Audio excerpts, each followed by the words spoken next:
Today we're talking about Scream from 1996. Do you want to die, Sydney? Your mother sure didn't. The reason I say it is because Kevin Williamson, that wrote Scream, he created and wrote Dawson's Creek. Dawson's Creek, James Vanderbeek, my nigga. Skeet Ulrich, that is his character, is Billy Loomis in this. So as soon as he like pops through the window, she is like, Yes. Oh, Billy is so stupid. Gibbs, do you know the name of the guy that does the voice? Roger Jackson. You like scary movies? Uh-huh. What's your favorite scary movie? And he was also the voice of Mojo Jojo. Jojo. I have a similar story. I used to know a guy named Close. Oh, come on, Patreon. Yeah. 4, 3, 2, 1. Cue music. Never, ever, ever, under any circumstances say, I'll be right back. Because you won't be back. I'm getting another beer. You want one? Yeah, sure. I'll be right back. Bumping lines. What's up, everybody? Welcome back to Be Kind, Let's Rewind, the Nostalgia Podcast. Got a little bit No one right asked there. for. Today we're talking about Scream from 1996. Nice try, Randy. Tell Tatum to hurry up, okay? Bye now. If you hang up on me, you'll die just like your mother. Guys, before we get started, be sure to hit that like button, subscribe, and if you don't hit the like button, Shadwick, I think you just finished up your list from last time, so he's freed up again, so he will come find you. So Find you. guys, with Scream, where do you first remember seeing this movie? And I'll start because I think I told the story in a previous episode. I took a date to this movie. I was the funniest 16-year-old on the planet, so I thought, you know what no one else has probably thought to do after this movie's over? I'm going to prank call her and ask her if she likes scary movies, which I was met with immediate silence on the other end. She was like, yeah, but you kept trying to get me to jerk you off.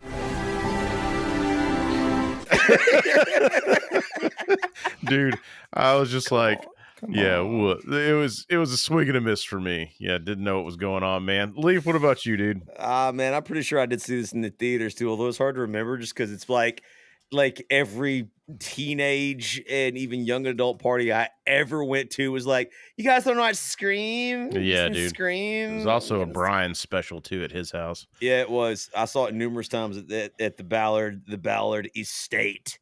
And but dude, so this is like it. This is part of like my young adulthood as far as movies were concerned. This is like one of the ones people reached for. And I mean, considering my age, I always kind of felt that was kind of weird. After watching again, now I see why.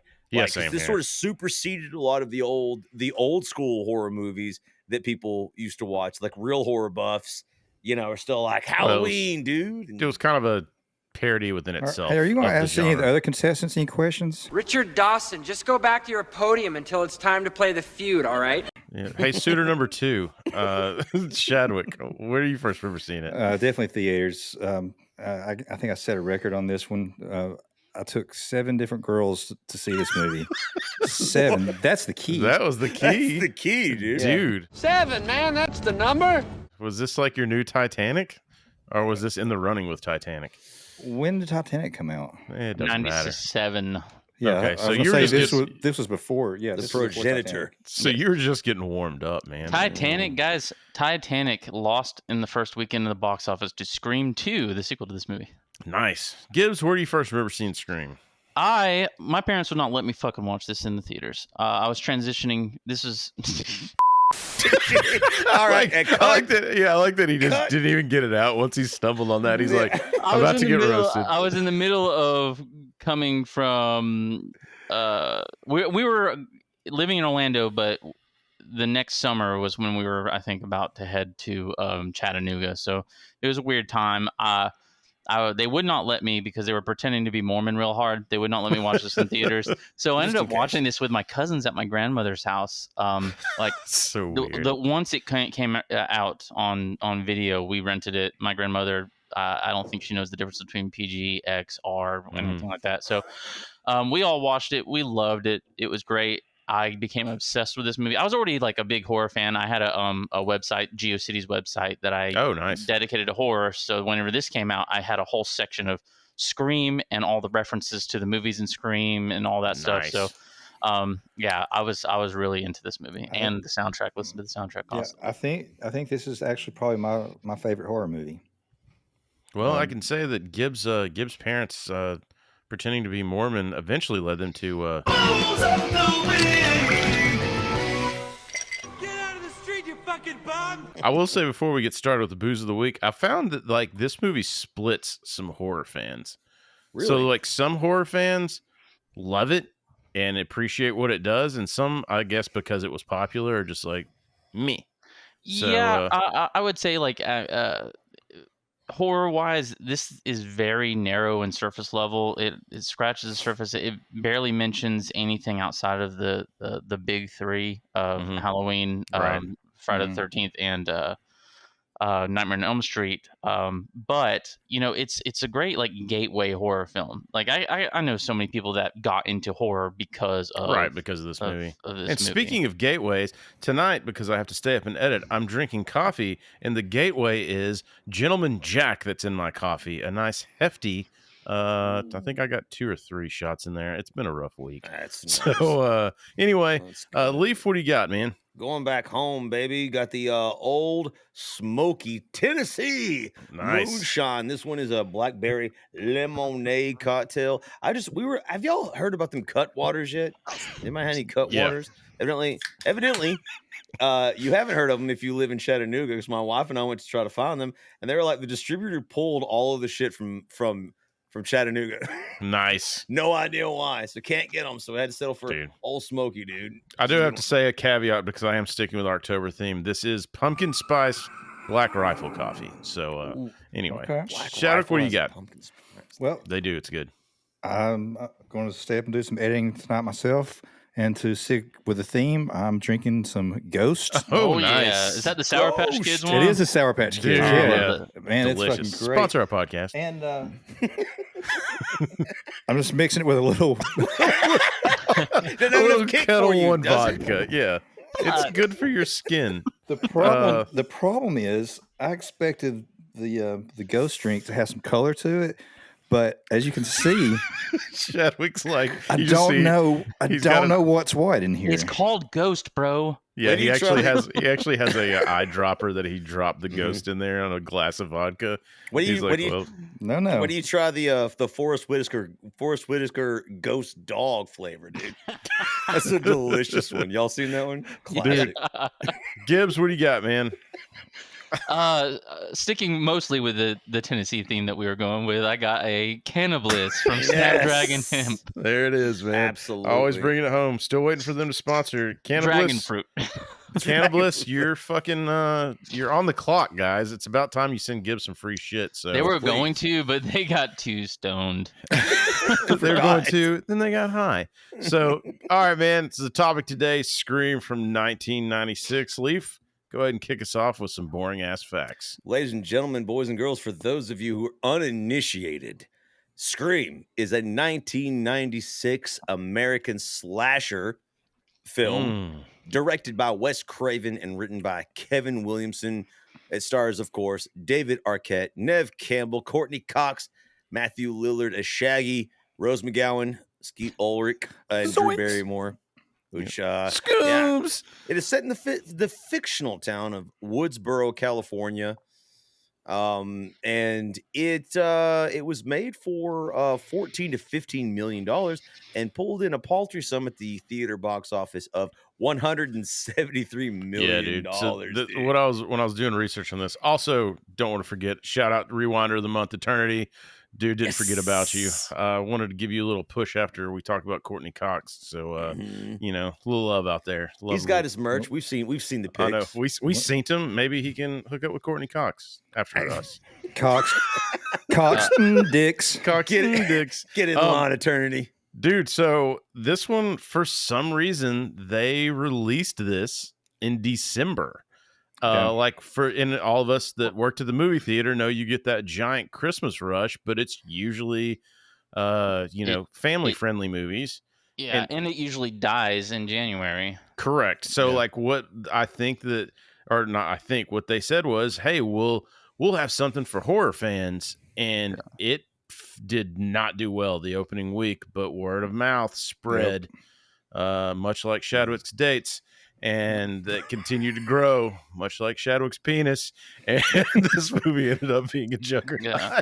Well, like it's not not like Shadwick's penis. It's not unheard of to release horror movies on Christmas Day. Like The Exorcist, the original Exorcist, was released on Christmas in 1973. Oh, I didn't know that. Okay. So like there's a history of some horror movies, but usually they get dumped off in February or August. Yeah, is that meant to be a slight toward Christianity? I think so. It's the Hollywood's way to do it. That movie is the most Catholic movie I've ever seen in my life. What I don't think it about, was a slight to anything. Wasn't Nosferatu the recent one released on Christmas this last year? Mm-hmm. Yeah, sure was. 2024. Yep, You and are correct, the sir. most recent Black Christmas movie that came out, or actually was it the most recent one, or the Britney Snow? Or not Britney Snow, but what's her name? Anyway, that was released on Christmas. But the dumb thing about that is, if you release a movie on fucking Christmas, the day after Christmas, nobody fucking wants to watch a Christmas movie anymore. They want to fucking watch something else. Yeah, that's true. Yeah. You gotta. Yeah, when I started looking at like Home Alone and all these other like Christmas movies, you see their release dates and you're like, oh, that makes sense, because in my brain it's always, oh, it's December, but it wasn't. Like they were smart. So I think I got my timelines mixed up somehow because I thought Dawson's Creek started when we were like in like, I don't know, freshmen, I guess. But the reason I say it is because Kevin Williamson, that wrote Scream, he created and wrote Dawson's Creek, and you can see the parallels, right? With a dialogue and the teen drama and all that shit. James Van Der Beek, Dawson's Creek, James Van Der Beek, my nigga. Sorry, that clip's going in there, and you know what I mean. Damn it! I'll have to find that shit now, dude. But I thought that Dawson's Creek came out before Scream did, but apparently not. It came out a couple years later. Yeah, Kevin Williamson became like the hot commodity. Right before he wrote Scream, he had sold Killing Mrs. Tingle, which later on became Teaching Mrs. Tingle in '99, which they had to change the name because of Columbine. He came out. He wrote I Know What You Did Last Summer, Scream 2, The Faculty.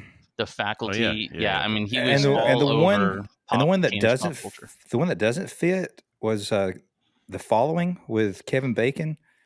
It was I think it was a Fox series about a cult that Kevin Bacon was a detective trying to I saw that actually, but it doesn't fit the mold with the rest of these movies. With the rest of the stuff, man. So I did see in my research as well, we'd kind of talked about this in previous movies. Anytime a movie's filmed in a school, the school will be like, oh, hey, this, well, anyway, this school was like, yeah, man, you can film here. Somehow they thought it was a comedy.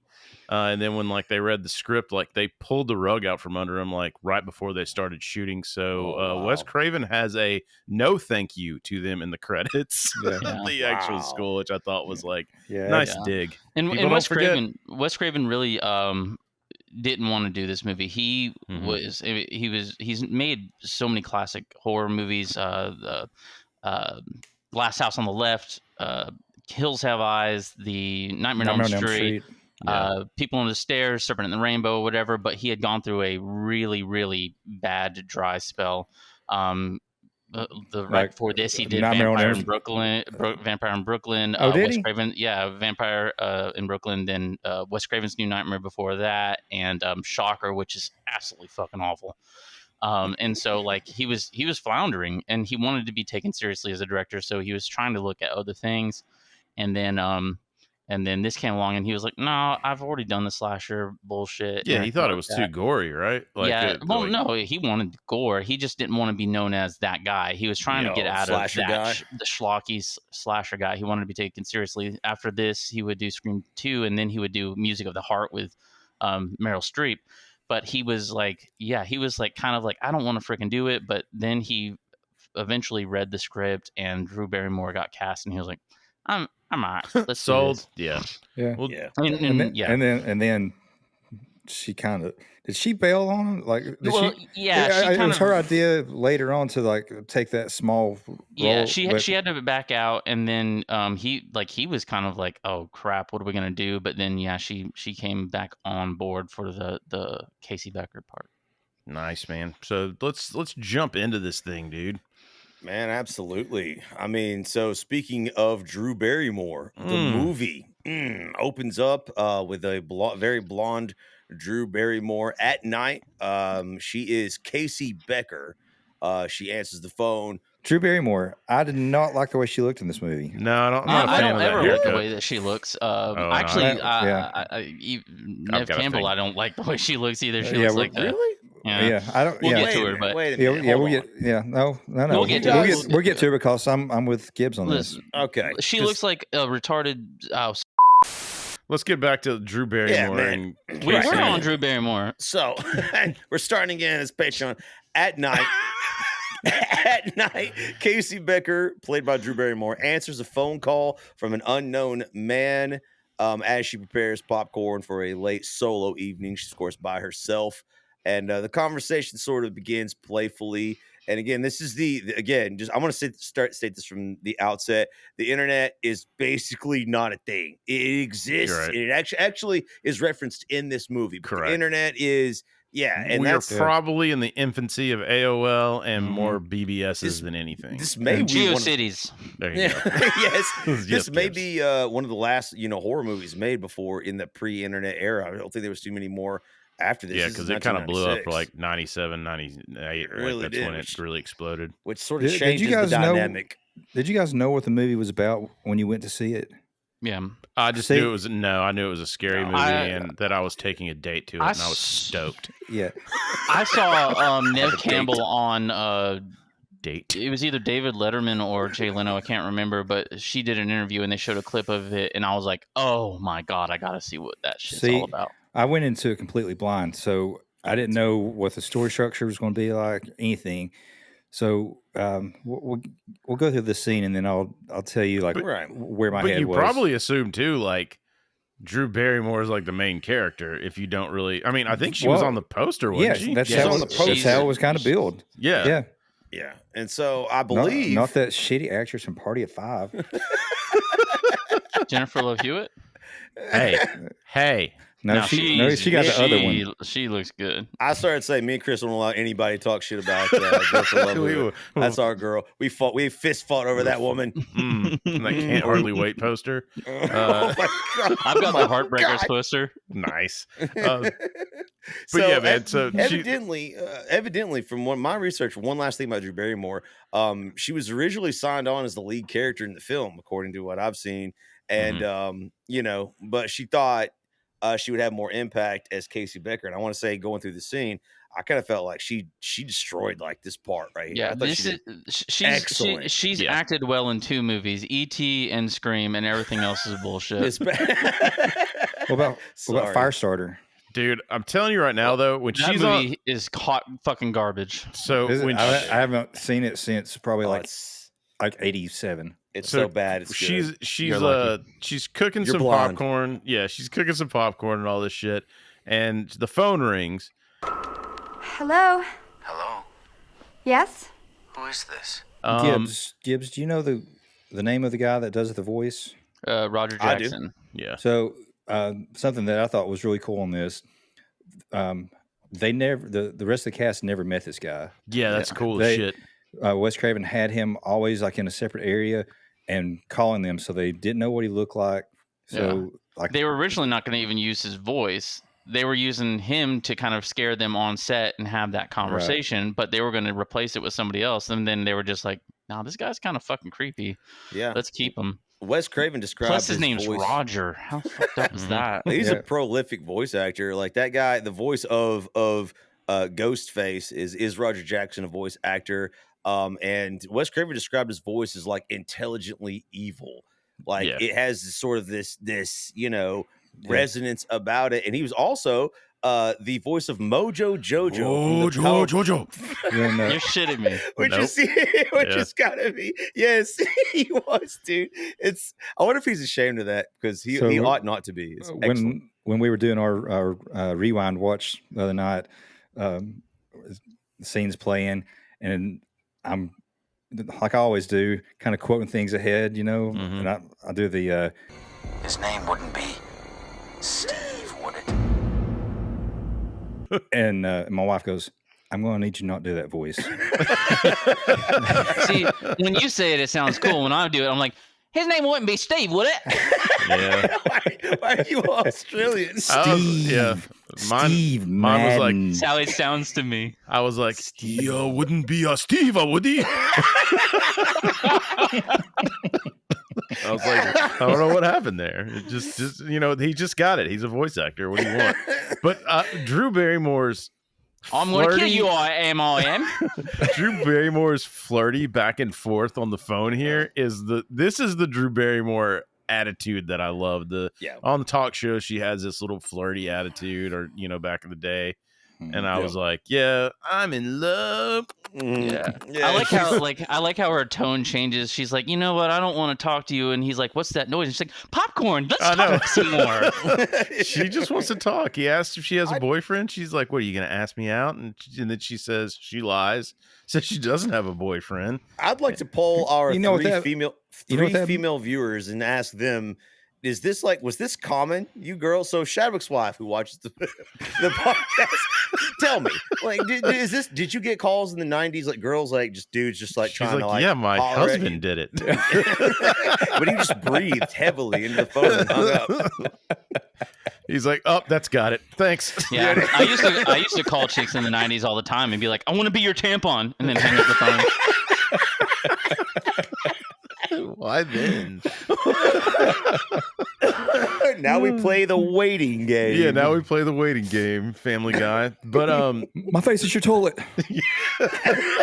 Show some fucking respect, Chadwick.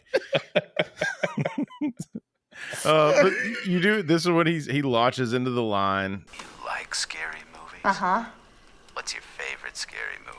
Yes, we all latched onto this. This was This better be your token phrase at the end of this episode, so we can get it in for the short. But it's iconic. It was everywhere. Any phone call that was made for a while was, you're going to reference this when you're talking to a girl as a tee-hee. I'm the only one that ever thought of doing this thing back in I was so unoriginal. Still am. I mean, you guys ripped that off. I just went around the neighborhood killing people. We all take different things from movies. That's why we have this podcast. Yeah. Mm-hmm. And on the rewatch, you take something else from it. So watch out. Yeah. Watch out, future. Watch out, sluts. Yeah. What the future may hold, man. I'm gonna need a t-shirt that says "Watch out, sluts." Watch out, sluts. From the Shaddy realm. It could be taken so many ways too. It's true, so great. Yeah. Sup, sluts? You're going to get stabbed. Yeah. So this creepy voice threatens Drew Barrymore because she plays this game where she hangs up on him, and he calls back, and she's like making popcorn. She's clearly flirtatious, but suddenly it turns serious. Listen, asshole! No, you listen, you little bitch. You hang up on me again, I'll gut you like a fish, understand? Well, that's one of his bugaboos, is you don't hang up on him. That is a bugaboo. He wants to talk. Sex with old women and hanging up on him on the phone are his two bugaboos. But it sounds innocent and flirty right up until the point where she's like, well, why do you want to know my name? It's like, because I want to know who I'm looking at. Yeah. And the music hits. And it's just like, everybody in the theater's like, boom, boom. Yeah. Dude, and also, like, in this house that she's in, which apparently everybody in this movie lives in a fucking massive house or whatever. I don't have to worry about it. I got like 2 doors in my house. She has 37 doors. Yeah, I know. Like there's like 1 door that you could actually get in. Shit's piled in front of the other one. So I mean, like I'm set up, stacked pretty fucking good. So yeah, dude. But so she's freaked out because she's like, okay, yeah. Because she's like, what did you say? It's and getting he's creepy. like talking to, and she's like, that's not what you said. Yeah. He's like, oh, dip, my fault. Play it cool, man. Play it cool. So watching this the first time, I thought her boyfriend was playing a prank on her. I didn't think that we were going right into the first killing. Right. I thought it was just going to be a red herring. Like you thought it was about to de-escalate, and her boyfriend was going to be like, anyway, can I get some head? Like, or, you know, what are we Can I get some dome, dog? Like, come on. But Steve did not show up and wanting some dome. In fact, he's tied up outside on the patio, dude. Oh, God! I wouldn't do that if I were you. Yeah, he's tied up outside, and now she's forced to play the scary movie quiz game. So here he comes. He starts asking her, questions about, because in the beginning of their conversation, the flirty part, he was like, you know, you like scary movies? Like, what's your favorite movie? So he's like, well, let's play a game. And so if you get these wrong, Steve dies. Like, no if pressure. you get him right, he lives. No pressure. And he throws her a trick question. Right. Yeah. Right. So, like, the first question was, who's the killer in Halloween, which is Michael Myers. Mm-hmm. Second question is, who's the killer in Friday the 13th? Now, back then, most people would say Jason. Jason Voorhees is the freaking killer, but he really wasn't the killer until the second movie. He made an appearance in the first movie in a dream sequence, but his mom, Mrs. Voorhees, who was later named Pamela Voorhees in the fourth Friday the 13th, she was the killer, and so tricked her. Full transparency. Trick question. I've never seen the original Friday the 13th. Okay.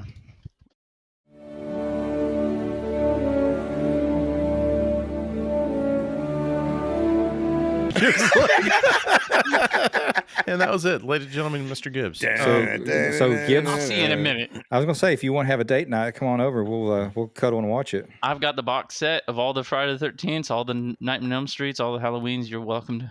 Hey, I mean, that's a pretty clever. Honestly, on VHS. I mean, say DVD what you and will. Blu-ray. Say what you will about the killer, but he does keep his promises. Because he does indeed gut Steve like a fish. Like so a little bit after this movie came out, they released this movie unrated on VHS that had like the unedited and all that stuff, and his death is much gorier. Really? There's guts everywhere, and it just lingers on him for a long freaking time. Yeah. It's I like pretty the cutaway. Like I like the cutaway and the cut back. I think it moves better and it moves easier. They had a fake body, and the actor was just like kneeled down behind it, like with his head. Yeah. Well, they originally used his body, but he kept getting a boner whenever he was doing it. And so he's like, God, I love this. Did my wife send you? Dude, the first time I saw this, dude, I'm not gonna lie, I laughed because I was just like, well, he just like, of course you did. Yeah, I only laughed. Full disclosure, I only laughed because you just hear like a slash and he screams, and then like with the edited version, not the Gibbs, not the one, the scene Gibbs was talking about, he's just like he screams, and I'm like, oh no, he's been stabbed, but like it's just a few seconds, and he's completely like disemboweled. Yeah, then you can see his guts and everything. It's disgusting. In the remake, which is coming out next year, I've already seen a preview of it. He starts yelling, "Delete my browser history! Delete my browser history!" For the love of God, you, man, please. Everybody needs to get the Apple Watch Dead Man alarm on it, so as soon as your heart stops, it deletes everything for you. We can make billions with this. So Casey has to play a bonus round for her own life. Mm-hmm. And the question that the killer asked her is, "What door am I at in your house?" And that's the moment where we know like this shit is like really on. He's coming for her. He wasn't just trying to scare her. His intention was to kill her, and a fight and chase ensues. Yeah, and it's super intense, man, dude. And I love every little bit of this. Like, I mean, you could probably pick away on some of this and be like, "Oh, the girl wouldn't really knock him down," or you wouldn't, but like the intensity, the music, even the nice, as he's stalking her, I love the touch that he knocks her down, he stabs her, and then he chokes her. Yeah. So her like windpipe is crushed. And so when she tries to yell for her parents, she can't. I told you you could send it back.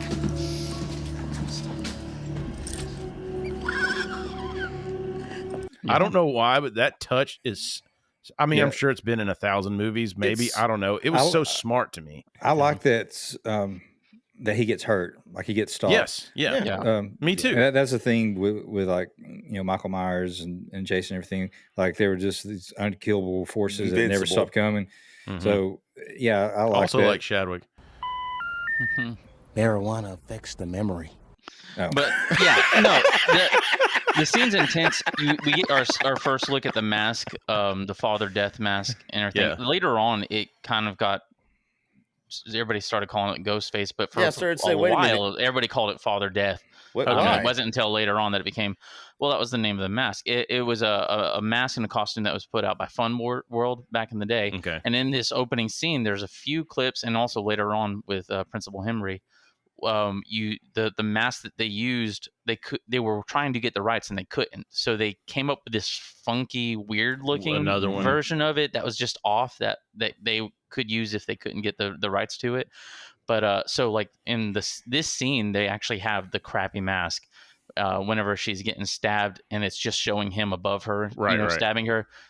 That's a reshoot where they used the mask with the good and that's stuff. smart too, because you see that's an easy reshoot. Yeah, You don't it's have just to have black everybody behind there. the guy and Yeah. everything. So, but I see. you'll see like the mask change in this sequence because of the rights issues. I remember notice. like she gets outside and she's peeking in the window, and you see the guy in the costume like kind of dart across Yeah, kind of the background. I remember like everybody in the theater just like screaming. Ooh, yeah, same Dude, here. And I jumped. Whenever he's at the freaking window, Dude, and he he turns turns around. around, Turns around, and he turns around. The first time I saw that, I was like, "What the fuck?" Dude, I was like, "Bitch, get out the room!" Bitch, get out the room! Bitch, get out the room! She was outside. I was like, ow! Yeah. Yeah. The whole time too, I'm in the movie theater and I'm like looking to my left and I'm like, you can put your arm around her, I think. I think you can do this. And then I was like, dude, on waiting. And then I was like, she's like, pissed oh my myself. God, you came in your pants. I'm like, that was there when I put them on. I had cream of wheat I had earlier. cream of wheat, yeah. But While Drew Barrymore is getting murdered on screen. like we're dude. just popping off 40-year-old virgin quotes. Yeah, shout out to our episode. But you, so the dude does like he catches up to her outside, runs up behind her, and I don't know if it was intentional or not, but like he kind of like takes his time and like looks exactly where he wants to stab her. Also, Well, good this special is- effects too, because this was a collapsing blade, if I'm not mistaken, that they used. Obviously, not the cheap ones that we would have, but I don't know if you guys remember those. Do you remember they would like collapse into the handle, right? Yeah. But this is like a movie quality one. But when he turns around and like you said, he's taking his time because he's gonna stab her in the heart, right? Like that. I think that's like what he's going for. And he just slowly just fucking plunges it in. But I always like when the special effects look good like that, is in like the knife. You see depth being going down and all that shit. I was just like, yeah, man, that's awesome. Also, Drew, sponsor our podcast. But like you said, when they fight, he stabs her. They're still fighting her. She doesn't die from the first stabbing. Yeah. And there's this gigantic struggle, and it's intense because her parents are arriving home. And she's right there, but because she's been choked, her windpipe is crushed. She can't scream. So it's just that there's this desperate moment where you're like, they're right there. If you can just say something, squeak. When her mom is on the phone and she hears her, like she can hear her like barely breathing and just being like hacked. Oh, dude, that added just like this extra level of intensity dude, to I it. still Just even so watching crazy. it again, I still like get these like sympathy goosebumps of like how like you just go, your heart goes out. But also shout out to a lot of people that probably forgot about this. If your phone is off the hook back in the day, if you did not hang up that phone, you cannot dial out. So like it was kind of a trap, and they used that several times in this movie where it's like, oh shit, like I can't call 911, not because they cut the phone line, because the other phone in another room is off the hook. And that's like, so like when her mom's trying to call the police, Call the police. she's being like, she's on the phone, she has it in her hand. Yeah, and then her father makes a direct reference, a direct quote from the original Halloween. Yes. When he tells her to drive down the McKenzie's, that's what Laurie Strode tells Lindsay Wallace and Tommy Doyle to do in the original Halloween. Yeah, this movie is like riddled with those little Easter eggs. Sick with Halloween Easter I used to eggs. have this GeoCity website that I had all these references. And you devoted one to screen. Dude, that's really cool, man. You're original. Oh, man. I like you, bro. Maybe we linked to each other's website, you fucking asshole. Is it still active? You do that to me all the time. Is it still active? It was sitandspin.com. Yes, I've seen it. Y'all should look it up. Yeah. So, no. All right. So her parents they come outside, or the mom goes to she's going to go to the neighbors, whatever, and then she screams, and they do this weird cut. You see Casey hanging in the tree, and she's gutted or whatever. That was originally supposed to be a really long zoom in to her. Yeah. In the unedited version, they do that. Yeah. So how does that stack up, Gibbs? Honestly, it's better when it's fast. That's what I thought. It flows better. The edit's better. Like, you get to see more of the gore. You get to get a better definition of it. But the editing is. So what they did is they took out every other frame. Right. And it's that jerky. It's that they did use that in. Was it House on Haunted Hill? Remember the doctor? I think. Yeah. And then there's also this. There's one frame where she moves her head a little bit, and that it's almost subliminal. It's so quick, but it really adds a little something to it. Another little tidbit: that house that they filmed at was right across the street from the house from Cujo, which is another Stephen King movie. And dude, so now you've got 2 white people dead. Which leads me over to shit stuck in my head this week. Reporting live for Black TV. White folks are dead. We're getting the fuck out of here. Let's roll, damn right. Come on, back. Let's go, motherfucker. Go. Shout out our future scary movie episode that'll come out next week. I wonder when that was going to happen. I was like, "Where's the scary movie?" Yeah, you could have put it in anywhere. Well done. Well done, dude. So again, when I went into this, I went into it blind, not knowing what the movie was about at all. So it's an abrupt cut from this scene to Sydney or Neve Campbell in her bedroom. So I thought for a second that this was going to be like a Faces of Death type thing, where it was just a bunch of separate scenes of people being killed, murdered. Yeah. Wow, I'd be down with that too. Yeah, I mean, it's a great movie.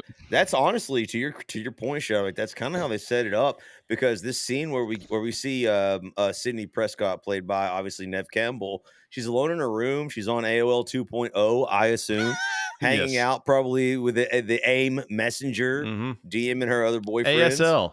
Yeah, sex location. Exactly. Like, you hear some rustling outside, and already, if you just watched a girl get murdered by herself, you're like, here's another solo bitch by herself about to get stabbed to death. Yep. And that's not what happens. This bitch from Party of Five is about to go down. But unfortunately, it's not our friend Skeet, but another Skeet Ulrich. That is, his character is Billy Loomis in this. So as soon as he pops through the fucking window, she is like, Billy, you so stupid. Oh, Billy is so stupid. Go ahead. Okay, go ahead, there's kids. several things. Well, first off, that is a reference to Nightmare on Elm Street with Johnny Depp, who played Glenn, Nancy's boyfriend in Nightmare on Elm Street. And I have it in my notes. Also, his name is Billy Loomis, which is a reference to Dr. Loomis from Halloween, which is a reference to Sam Loomis from Psycho. So and Billy is a reference to White Men Can't Jump, because he's so stupid. And in this scene, this scene's got a lot. And in this scene, in the background is played a cover of "Don't Fear the Reaper" by Gus. "Don't Fear the Reaper" was playing in the car with Lori and Annie in Halloween. I was going to mention that too, Gibbs, because I actually really like this version of that song. I do too. I actually covered this version of the song in my high school talent show one year. Nice. I looked up. Not one goddamn person clapped. I looked this soundtrack up, man, and it's actually, thinking I bet some of these people kind of popped off, but really, I mean, and it's a good era soundtrack if you listen to it, Oh, I love it. But but there's really not a lot of star power really. Like in no, hindsight, they that didn't pops have a off of whole it. lot of money. The second movie soundtrack has like freaking Yes. Master P, R. Right. Kelly, Dave Matthews Band, Sugar Ray, all the people that were popping. right. This has a song called "Whisper" by Catherine, and this is a Gus. And you know, Soho covers "Whisper to a Scream" at the end of the movie. You know, it's just a bunch of like no-name fuckers. Even better than that, in Scream 2, Jada Pinkett Smith gets fucking stabbed. Is that what you're gonna say, Gibbs? Yeah. So it's not actually Ghostface that shows up in the window. It is Billy Loomis. Well, Sydney's boyfriend, who sneaks through the window because he's got a murder boner because he just fucking killed somebody. Yeah, he did. All right, he does, but we don't know that yet. He always like every scene that he enters into like that. He always does that like jump around the corner thing, like he's trying to scare people. He does really have that. That's how I go to the bathroom. That Nightmare on Elm Street, the Johnny Depp. He does have that. He has that Johnny Depp look, like that Johnny. The young Johnny Depp. Depp, like 100%. The greaser look, and he's like sitting there, and so he comes in, and he's just, he's just looking to bone, man. Sorry, it's real. Yeah, he's looking to bone. He references Exorcist, says Exorcist is on, makes him horny. I get it. Yeah, you've been there, and she's not with it. We don't really know why, but she's not really with like she's keeping their relationship PG-13. And it's. But I mean, her dad's there too, though. So you know, her dad like comes in because she screams, and then what if he wants to join? This was not a category yet on a website. No. Yeah, this was not. No. It wasn't Woodsboro, Alabama. I don't. Yeah, think. That's true. So they do have like you do find out like her dad's about to go out of town. You have no idea like what the scoop is with the moms or situation. All you know is that. He's, you know, Billy is like Sam from Clarissa Explains It All. And can we go back to where I can just randomly show up at someone's window and not be shot? Females, nonetheless. Yeah, dude. I'm just gonna start going to like people's houses and go through their windows now and just say bring hi, it Sam. back. Oh, yeah, hi, Clarissa. Did you guys watch Dawson's Creek at all? No, I didn't. A little bit, not really. Didn't Katie Holmes? Didn't she always like go in the window? She went to the windows, to the walls. Maybe she had. Well, I heard Melissa Etheridge did that as well. Melissa Etheridge. No, she wanted girls to come on her window. Yeah, either one. It's all good. So, anyway, she does give the. They kind of make out. You find out that she is also playing the role of Cheryl Cox Teagues, and gets Beatty out of there. Yeah, he just wants to express his love physically. Yeah, I know. I was like, the whole time I was thinking, like, Shadwick, how many of these lines did you just write down? You're like, yeah, this is Shadwick. Like, quit stealing my moves. Yeah, all the girls saw it in the theater. So here's what I don't get. They're like, oh my god, you're going to kill me. You're going to kill me. Here's what I don't get about this scene is like, or really this movie. Skeet Ulrich is like handsome as shit. Why is he going after this chud? Well, you find out. You do find out. There's a little flat ass, got that skillet ass. Yeah, but he got a murder boner. He's got to sink it into something, and that's not going to happen. Yeah, he's swing and a miss, man. No one says he didn't do it off screen, but you know, he should have gone for that cheerleader. I want a movie about her. Yeah, me too. We'll get to it though. Soon.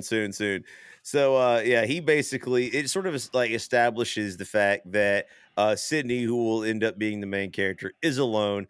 Her father is leaving and going on some sort of a convention trip. I don't know what he even does or if it even references it, but like he's gone and her boyfriend is sort of hard up. She's not really into it for whatever reason, which we're about to find out because the next morning at the Woodsboro High School, the local news shows up, and we see crack ace reporter Gail Weathers played by Courtney Cox. With an amazing score by Marco Beltrami playing underneath it. Dude, Courtney Cox.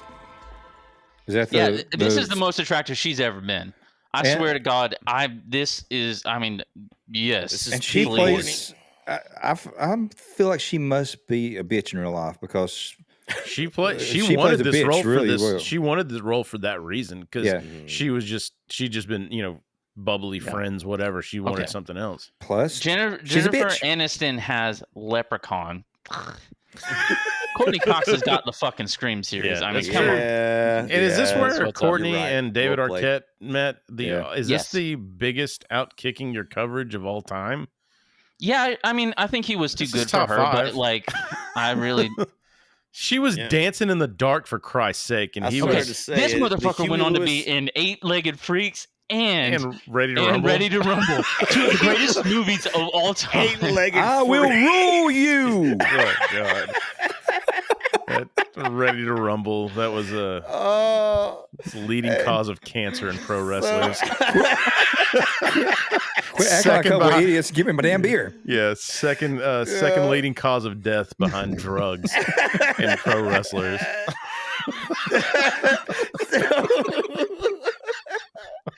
So Sydney shows up. She's like, "Oh, what the hell's going on? Why is the news here? What the hell's happening?" And her friend shows up, Tatum Riley, played by none other than Rose McGowan. Which this is the only time she's looked okay to me. But you know what? She looks like the original sketches of Mary Jane Watson to me. Like she had the little. I agree with that. Yeah. I mean, No, like, she looks amazing in this but film. what a shit actress. And also, why did she look this good any other time? What happened? Marilyn Manson? I feel like Marilyn Manson happened. You might be on some. No, after this movie came out, I found out she was naked in a movie called The Doom Generation. Mm-hmm. Worth it? Absolutely terrible. It's not worth seeing. Just go to Mr. Skin or something, I guess. Sponsor our podcast. Yeah. That's weird. That's weird Mr. because Skin? I just searched for it and I didn't find anything. All right, I'm on it. Yeah, sweet. That's Sydney's best friend, and she gives them the news that poor Casey and Steve have been brutally murdered. She just goes into graphic detail too. Oh yeah, like And she has all the fucking Dawson Creek lines in this movie. Like, yeah, they're kind of ridiculous. But so bad. she finds out, and then you start to get your first peek into it because she's like, "This is just like like what happened last year," and she stops, and it's like, what do we do? What are we dancing around right now? Because Sydney's upset, and you're like, okay. It hints at some past trauma that Sydney has been hiding or it's unresolved, which may have played into her cock teasing the night before with her boyfriend Billy. Mm-hmm. And so stupid. The police show up, and for some reason they decided to interrogate all the students. I have no idea why they were the prime suspects of a double homicide. Of a brutal, got away from it, left no evidence. They're like, they show some old guy dragging a bloody machete by him. They're like, no, it's got to be the kids. Yeah, this is the first time in the theater where I actually, like, besides that guy getting his guts ripped out, made me laugh. I'm like, is this Scooby-Doo? Like, why are they at the high school, like, searching for the suspects? Dude, I mean, and you have, which I thought this was great too. I didn't appreciate it the first time I saw it, but you got Henry Winkler as like the principal, and we'll get to it. There's a couple of shout outs in there in his scene later on. But I love this. You got we talked about Henry Winkler originally, like they didn't want to, or they didn't give him like he went uncredited because they didn't want him to upstage like all the young actors. I can see that. I mean, that was actually his idea, right? Yeah. And like if you've ever listened to him on any podcast or anything, he's like just genuinely a nice dude. So cool. He's the Fonz, man. I know, man. In real life, dude, especially on Happy Gilmore. I mean, not Happy Gilmore, Waterboy. Yeah. But so like you also meet, like we said, David Arquette. He's playing Deputy Dewey. And you kind of get right out of the gate, he's not really respected. He's kind of new, fresh-faced kid on the force, and that pencil mustache. Is this where he talks to Gail? No, that's later. This is whenever they start. They bring in like Sydney into the room. Because she's the the one and only. Well, they say the police begin to interrogate all the students, and it's Sydney's turn, and immediately we get our third or fourth hint where it's like, okay, something traumatic has happened because the Principal Winkler is basically like, listen, it's okay, Sydney. And he mentions something traumatic happened with her, and he's like trying to comfort her and be extra nice. So something serious, obviously traumatically, has happened in her past. And also in this scene, we're introduced to Sheriff Burke, played by Joseph Witt, who he played Sergeant Parker in the Nightmare on Elm Street. The original Nightmare on Elm Street. I think I read in an interview with Wes Craven that he said that he quit in his brain. That same character quit and then moved to this town. Yeah, and that's in the scene in Nightmare on Elm Street. When Johnny Depp's character Glenn gets killed, it's just a pool of blood, and they walk into his house and there's blood dripping from the ceiling. That's how disgusting the murder scene is, and that's whenever he shows up. Nice. Okay, so in this scene he plays the police chief in this movie, and that's basically the end of that scene. It sort of fades off, and the next scene they're still at school. I suppose it's lunch period or whatever. We got Billy, Sydney, her boyfriend Billy, her best friend Tatum. And Tatum's boyfriend we meet Stu Macher, played by Matthew Lillard. Zoinks! Shaggy, and we get the fifth wheel friend. There's always one. Dude. Randy Meeks, played by Jamie Kennedy. I'm pretty sure Jamie Kennedy and Nick Swartzen used to room together at some point. I've heard him talk about it. I don't know if that was a stand-up gig or something that he's. I don't know if that was but I'm pretty sure that was real. And I don't know what it was. It was what was the movie he was in where he was the white rich kid, Malibu's Most Wanted? Oh yeah. Yeah. Ever since then, I'm such fucking don't like him. Yeah. At all. Jamie Kennedy and Skeet Ulrich were in a movie together called As Good as It Gets. They're the ones that beat up Greg Kinnear. One of my all-time favorite movies. Nice. That's a good movie. Yeah. And so I love the Jamie Kennedy experiment though, or whatever it was called, where he did the pranks on people and shit. I actually thought he was really funny on that. Well, I guess Wes Craven said they cast him because Jamie Kennedy would ad-lib some of his lines, and I guess it made Wes Craven laugh a little bit. So I think the same thing with Matthew Lillard. Yeah. Well, and Lillard, I mean, you sent a message, offline about this, but his character acting in this is pretty fucking insane. He's great. I can't remember which came first, whether it was this or Hackers, but they came out around the same time. But I just thought he was amazing after seeing both of those movies. He skirts that line of goofy, insane, and sadistic. It's such a fine line between all those. I cannot believe he didn't have a bigger career. Yeah, after seeing him in SLC Punk, I was like, okay, this guy can do it all. He does the dramatic shit well. He does the comedy well. He's a great actor. And then didn't he do 13 Ghosts also? Yeah, he had a bit part in that. He was kind of. he had his big breakout with Without a Paddle. Mm-hmm. Evidently, though, in this film, he was cast by a fluke. He was evidently he was with his girlfriend who was going to audition for something else, and he was spotted by the casting director. Who approached him to be like, "Hey, you should audition for this." Yeah, that's a fucked up Hollywood. That happened in Nightmare on Elm Street 2 as well. Johnny Depp got hired because Jackie Earle Haley had auditioned for it and just brought Johnny Depp along because they were friends, and then they ended up casting Johnny Depp as Glenn instead of Jackie Earle Haley. Jackie Earle Haley would later play Freddy Krueger in 2010. Oh wow, nice. Cool. So this sort of thing happens apparently with all Wes Craven movies.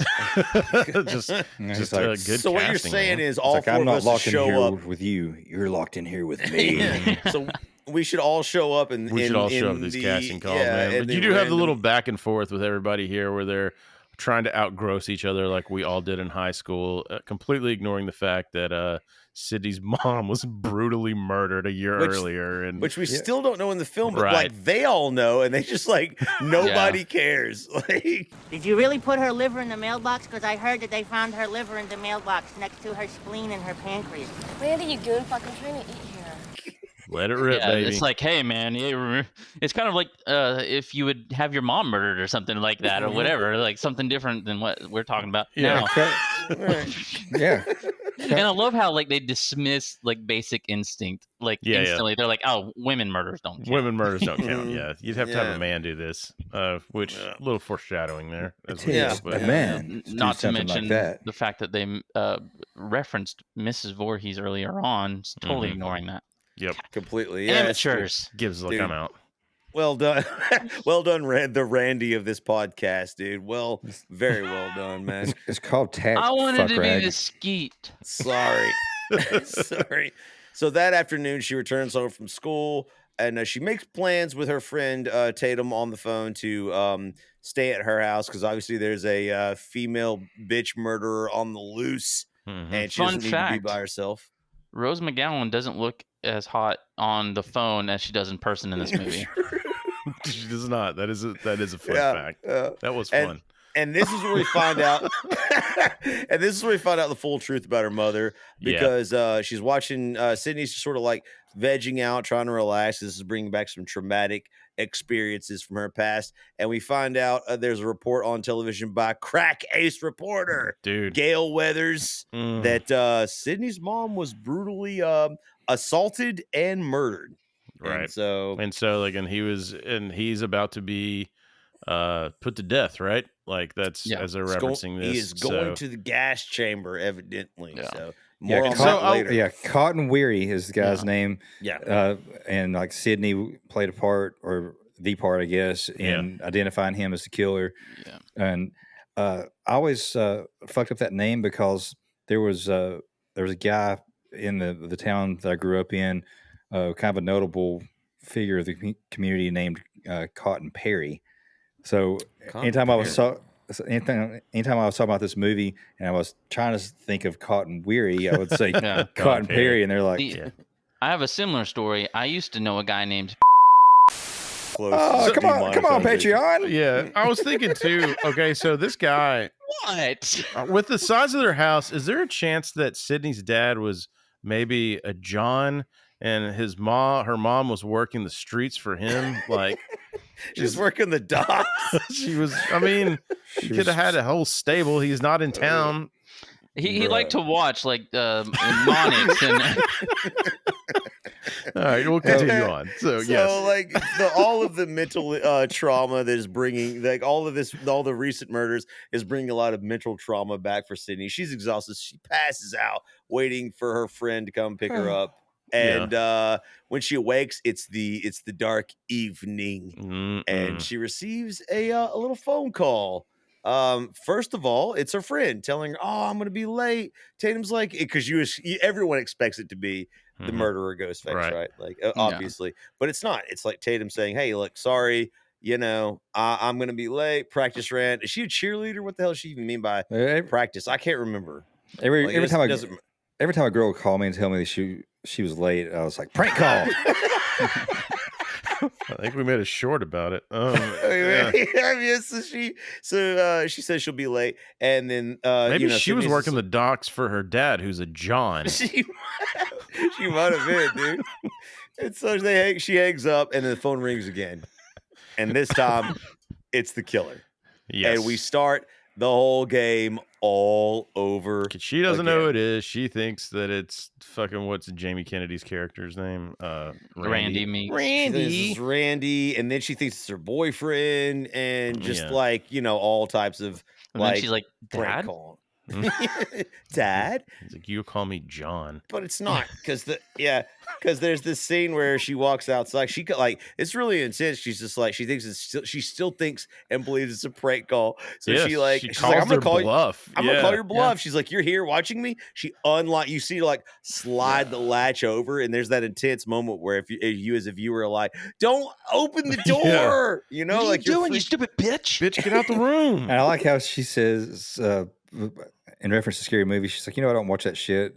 It's always like some big breasted girl that's running upstairs instead of running out of the house like she should.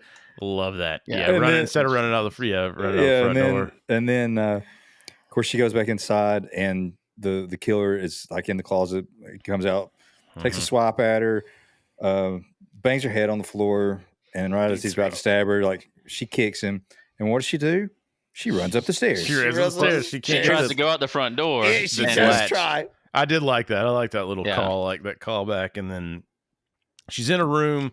You have the It would have been great if she had just stopped and been like, "Oh, I get it. I get it." But so she's Yeah, in her it would have room. been funny if they just had like one little tick where she like realizes like, Bitch. Yeah. But so she gets in her room and she opens her too bad closet. she's not big breasted.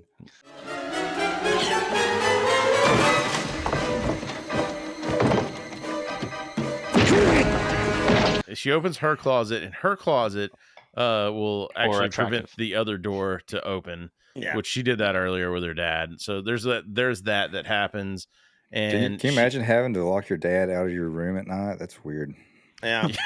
Well, maybe your dad was a John. You'd have to do it. I'm just telling you. There's legs to this. That's not a pimp, dude. All right, I call him a pimp. I said he's a John. Find that one, YouTube. Quit trying to make fetch a thing. Mm-hmm. She's smart, so she grabs the phone to call 911. But it's unfortunate. Like Chris mentioned, you take one phone off the hook, you can't call unless you got multiple lines. She doesn't.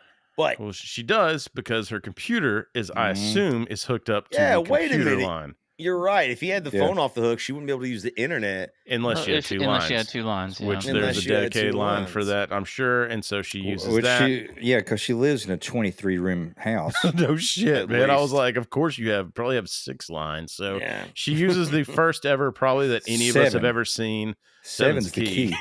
Yeah. It's the first ever 911 call on a computer that we probably ever even thought of, because we'd all probably dabbled in the internet at this point, but then we're like, wait a minute, what? You know, they were getting ready to lay off the person that was monitoring the internet because nobody had ever used it before.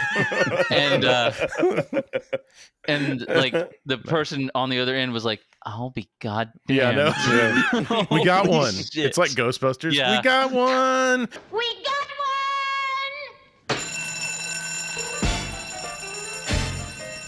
Now in real life, there was a huge spike in Star 69 for this movie.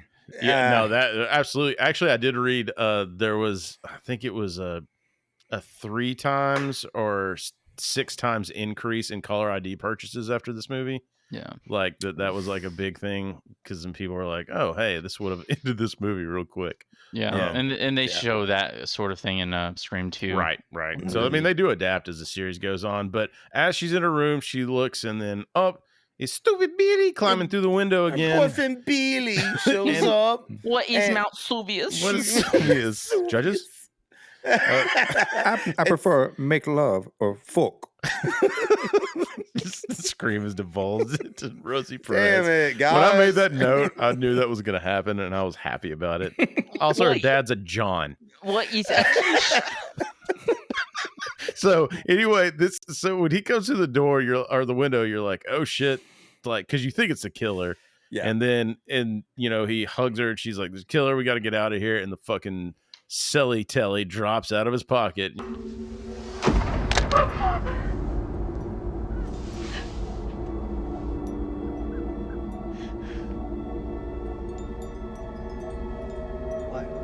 You're like, wait, but you know what? I'm 90% sure I had that exact cell phone. Yeah, I'm sure. I mean, that's a pretty popular. But it was in the 90s. Well, it wasn't my cell phone. It was like the family cell phone. So you left it one time at a back McDonald's. in the day. I did. You're exactly right. I remember that story. It's an expensive McDonald's meal.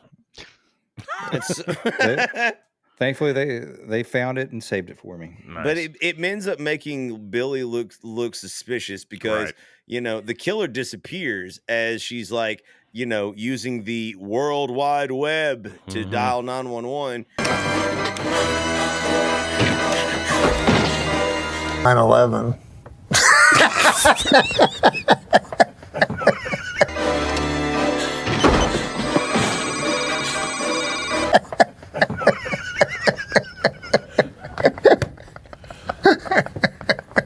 And like she suddenly bolts down the fucking stairs to run away, and then she shows up. 9/11. Yeah, and old Dewey's there with the masks, and that's another little jump scare for you, where you're like, shit. And it's him. He's like, I'm sorry I found this. And I'm like, Dewey, wear your fucking gloves. Like, you have to use gloves at the crime scene. God damn it. We've been over this. So this is something else I really like. So at this point, no one knows who the killer is, but they've set up all these suspects. Yes. So like all these little bits, like you've got Billy, obviously, Dewey now because he was there, Randy because he's the horror movie nerd, right? Sorry, Gibbs. Her dad, and probably, I mean, you can put Stu in there also because he's like part of the group. And I'll go ahead and say it, but I thought maybe at one point even Kenny, the camera guy, because he was trying to propel Gail's her career. I thought that the sheriff was guilty. Yeah, I did too. Like there's some little hints there. So they do a good job. I had of the like, sheriff. Did I not say the sheriff? I had that written down too. Sorry. You have these out. you have these like little crumbs that are laid where you're like it can go any different way at this point, which is really good writing. I think this is what really makes the movie successful and fun to watch, especially on your first watch. Yeah. Like whenever I was watching this with my cousins, the entire time we just kept being like, "Oh, I think it's this person. Oh, I think it's this person." And at this point, I was like, "I think it's the boyfriend." And I think I'm so funny. Self-high-fiving. Yeah. It's right in front of you, man. I actually thought it might even obviously be Gail Weathers because of two reasons. Obviously, it would further her career herself, and they tried to. I was like, I'm always looking for misdirection. And because of that, they obviously horror movies are very clever nowadays too. The good ones are. And they know there's people like me that are always looking for those misdirections, so they'll use them to throw you off. And earlier when they were like arguing that it couldn't be a woman, I was like, it's a woman. Too. Yeah. I was like, you're not going to trick me. I already know. Now I know it's a woman. I honestly at one point thought it was the machete dragging asshole that's always in the background.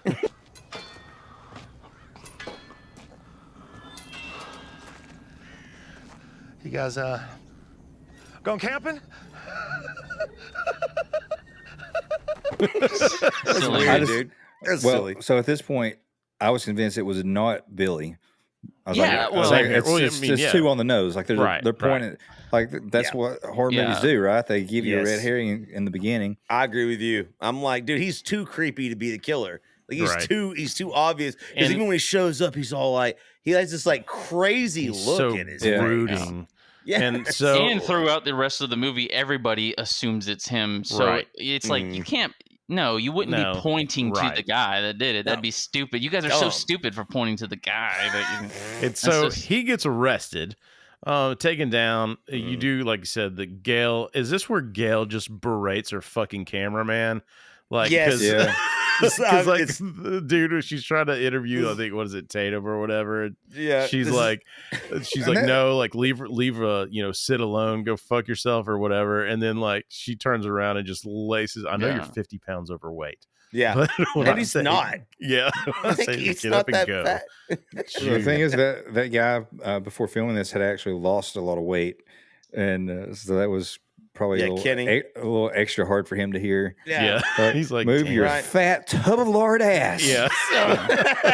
So as the police arrive and quickly arrest Billy, but right behind them is, of course, crack ace reporter Gail Weathers, her cameraman Kenny, and they're right there trying to get the story, and they can't get anything as Sydney and Tatum are taken to the police station for interrogation, obviously to debrief the police on the incident. I do always laugh, like right before that, when they're still at Sydney's house and they're loading Billy into the cop car, and he's yelling Sydney. Yeah, it has this weird like Sydney, Sydney. and then there's actually one more, like there is, you catch it with subtitles. It's off screen. You hear him one more time, Sydney. Which I didn't even notice until I saw the subtitles. Like, that motherfucker yell again. I'm like, all right. Dude, it's so funny, man. Like and Kenny has a hilarious line, but I'll save it to the end of the podcast, dude. And so at the police station, they're obviously interrogated, and the police are starting to look into who the killer. They look into Billy because they got Billy for questioning. So then Billy's dad gets called, and then Billy's dad, oddly enough, is played by a puppet from Dark Crystal. I know. I was like, that dude's like circus ugly. Like I felt like I needed to pay admission to see his face. Yeah, there's no way that's his son. There is no fucking way that's come on. Maybe his mom was the debutante. Come on, kids. They're like, just look for somebody with sharp eyebrows. Yeah. He's more likely Nev Campbell's dad. Yeah. Dude, speaking of which, like whenever they're at the school. He's a John? Yeah, no, he may be. Who knows? But when they're at the school and it had the 90s clothes flashbacks, and I was like, damn, like I forgot about, this style or that style. And why does Sid look like she raided Chris's 1995 closet to wear? Like, it's just like fucking t-shirts and shit. I'm like, why? Did you see the poster that was on her room? On a wall, Indigo Girls. Oh, well, no, there you go. Okay, so well, all right. Man, well, now we know why she didn't want to fuck Billy. Dude. She didn't have the right equipment. And so the Birkenstocks. The cops too. Little fair tickets on her fucking dresser. And so the cops obviously they have a copy of the Ghostface suit, right? And they immediately determine that it's just like this. It's very popular. It's every five and dime, he said. Like, it's like one of those reject costumes you can get, like the freaking wolf head masks with the gloves when we were kids. Like I see those on every Walmart like rack everywhere you go. Still there to this day. And so they decided to let Sydney and Tatum go, and Sydney's obviously going to go over to Tatum's house to sleep like she originally intended before she was almost murdered there at their feety pajama sleepover. And you get the Dewey, you find out Dewey's like Tatum's older brother, and then she's treating him like shit, and that's kind of an underlying theme of this where he's like, I love that where she goes, God damn it, Dewey. What did Mama tell you? When I wear this badge, you treat me like a man of the law.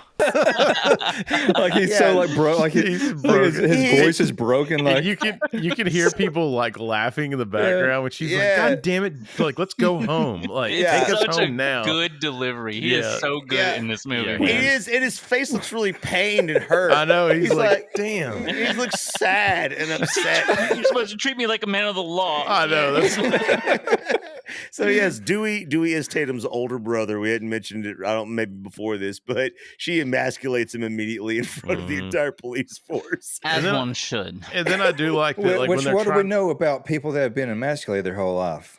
They turn into fucking killers. Yeah. So I mean, that's still on the table. So it could be allegedly. Dewey could be the killer, man. So they're gonna take him out the back so they can leave and avoid like the media frenzy up front. But old Ace reporter Gail, it's like, isn't there a back door on this? Because she is not a stranger to back doors. She is a crack Ace reporter, dude.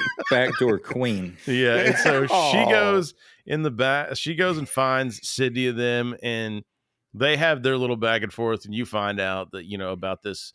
There's a book that she's coming out with, and that she thinks that Sydney fingered the wrong person. Giggity, and so.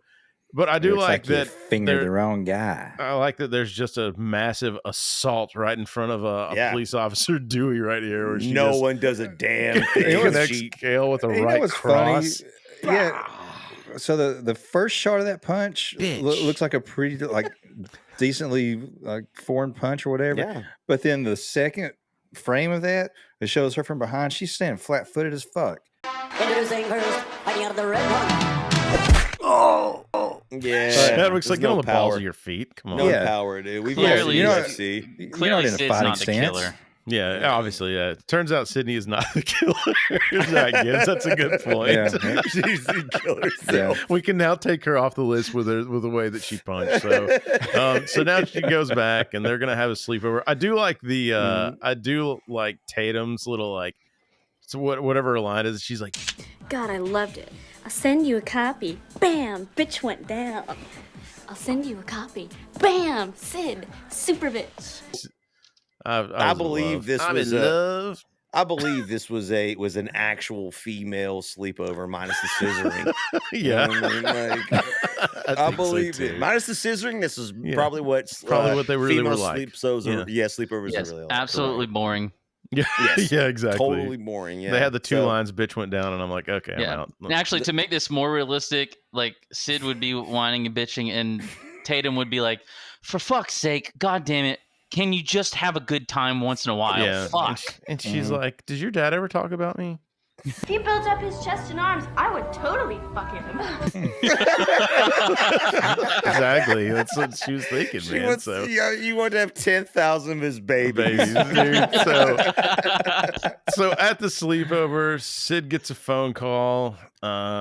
Surprise, surprise. It is old Ghostface again, and you're like, he wants to talk about fingering again. Yeah, he does. And then so you're like, well, shit, like Billy's in jail, so it's not him. So now we're really starting to turn some gears on who done it and all that. And also you have, Dewey standing right there too. So if you thought like, hey, there's a chance Dewey was there, you're like, oh, well, not him. Yeah. And so like they start checking these boxes and you're really, this who done it is really good. Yeah. Yeah, it's really, really good. Keeps you engaged for the duration of the film, for sure. It does. The next the next day, we find out obviously that the police have checked Billy's cell phone records and realized that he didn't call Sydney's house, so he's clean, baby. Like he's not the killer as far as the police are concerned. So it's just like, dude. So they release him from jail, like he's scot-free, and they head to school, where outside of the school, Sydney confronts ace crack reporter Gail Weathers. But right before that, we see Linda Blair trying to interview her. Linda Blair played Regan McNeil in The Exorcist. I missed that. Okay, yeah, I didn't catch that. Nice. Yeah, very, very, very nice. That's why we keep you around. Sydney. Yes, Sydney does. She confronts Gail, and they sort of have this back and forth, and you learn a lot here in this tiny amount of time. Right, you learn obviously that that Gail Weathers is a sort of a tabloid reporter. Just looking for a big break. Looking for a bigger break, not very respected, and she's writing a book on Sydney's mother's brutal murder, in which she basically sort of tears apart Sydney's testimony and her questions a lot of her, decision making in the situation. And and obviously Sydney's angry. It's just like you're just a hungry bitch, cold bitch looking for a story to make your career. You don't care what the truth is. And so that is like massive back and forth, but you sort of get a lot of plot points here. Like, and Sydney starts questioning herself. Maybe she didn't like finger the right person. Right. Guess what I did last night? Dude. And that maybe the killer's still on the loose, and maybe that's the person trying to kill her. Maybe that is Ghostface, right? I saw that shot, but God damn it. I love it. I've heard that. Yeah, gross. So anyway, you do like get back in school, and then you have the commotion happening where the kid's running down the hall. He's dressed up in the fucking costume, freaking out. Yeah. Everybody's dressed up as the murderer. Yeah, because let's be honest. Kids suck. Kids suck. So this is what we would have done and what they definitely did. So nobody's scared. The principal he's unhinged about this, and this is like what I love this scene of like Henry Winkler where he is he dresses these dudes down. I love the sound effects too of the scissors that he has. Yeah. Then we scissored all night long. You have to be careful with scissors. Yeah. Shing, shing. It makes him look like the killer, dude. Right, exactly, slashing. Right? And so he says they're expelled, and they're like, that's not fair. And he's like, you know what, you're right. And he brings them back in there. And then you really think, like, because he's talking about, like, if it was fair, like, we would, gut you or whatever and all this shit. And I'm like, damn. So is the Fonz, like, fucking in on this? Yeah. And I never thought that he was it, though. I mean, it just gave me a little bit of a maybe. He got added to my list right here, but clearly we were about to check him off. We're about to check him off, right? so. Exactly, because the way they make him act, the music, the way the camera work is, Right. they like. I agree with you, Shavik. I was like, it's not him, even, but they want you to think, at least for the moment, right then, that like it might be though. It might be. But and so you also find out too, like the cops not been able to locate Sydney's dad, and so everything here is you're like, oh shit, maybe it's like Sydney's dad. He's missing, yeah. And so they do announce that school's out, not forever, but at least for the rest of the afternoon, because there's going to be, I believe, this is when they do the curfew situation, right? They basically close the school for in the town, right? Yeah, and lock the town down. And so the principal, Mr. Henry Winkler, is in there. He's got the ghost mask, and it kind of does that cut back to him where you see that, and you're like, oh, wait a minute, but it's the one he confiscated. Yeah. I did notice this is a little fun tidbit. I know, obviously, we all checked the box of the janitor in the hallway. You call me?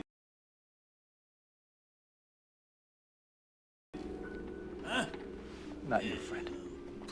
But before in his closet that he opens of all the jackets, fucking leather jacket in there, baby. Yeah, Fonz call back. Everybody that doesn't know, the Janitors is played by Wes Craven. Yeah. Okay.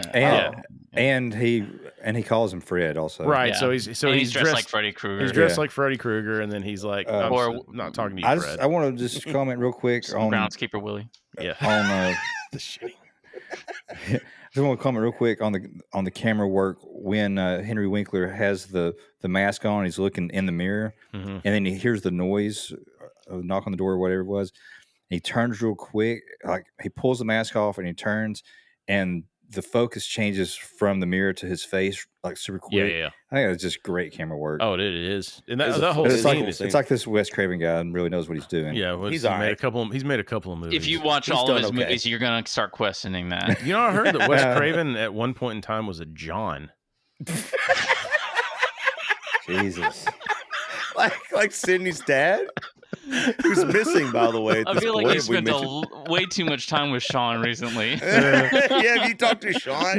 No, he's off the podcast. Don't worry about him. Look, I've too much caffeine today. Sean rhymes with John, and John's jerk off. So, Principal Henry Winkler bites the fucking big one here. So he dies, dude. He gets killed. So he's no longer a suspect. He's fucking dead? Yeah, dude. Ghostface jumps out and stabs him in this really kind of goofy scene.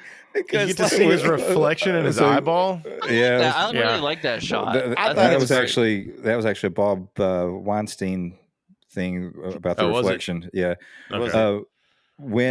I hate that shot now. When they were filming this, actually, this whole scene was because of Weinstein. He said that the movie had gone too long without another killing. So they wanted to get another one in. So they wrote in this scene about the principal getting killed. Nice, but it also tied in the ending of the movie and gave the kids an excuse to live. Yeah. Henry Winkler wasn't really reacting to being stabbed, and Wes Craven's like, "Do you think it might hurt when you get stabbed by a knife?" And he goes, "I've never been stabbed by a knife." He goes, "Yeah, but don't you think like you would scream a little bit?" So Henry Winkler's like, "Yeah, but." Would the Fonz get hurt? Yeah, the Fonz. It actually would have been pretty great if he had did a got double stabbed thumbs and did a hey. Might have taken me out of it a little bit. But yeah, it's a little. Well, I mean, I would have been all about it. Yeah. This scream that he does when he gets stabbed. Yeah, it's a little cartoonish too. It was.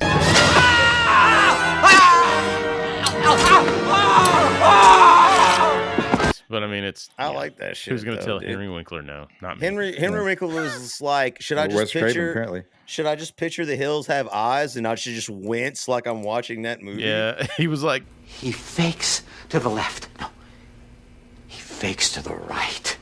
He doesn't fake. He thinks about fake. He pretends to fake. I don't know where I am. And then he got stabbed. He's like, check out my film Deadly Friend, and then you'll want to die. So you also, I think right after this or before this, though, you get the, hey, we're having a big schools out bash at old stupid asshole's house. And so they're going to, Sid agrees, like, okay, I'll go over there. Just don't invite Killy McKiller Pants. Right. This is where she does run into him, too, in the school. And then you do find out where his parents are divorced, and he somehow tries to draw a parallel of her dead mother and his parents being divorced. And she's like, yeah.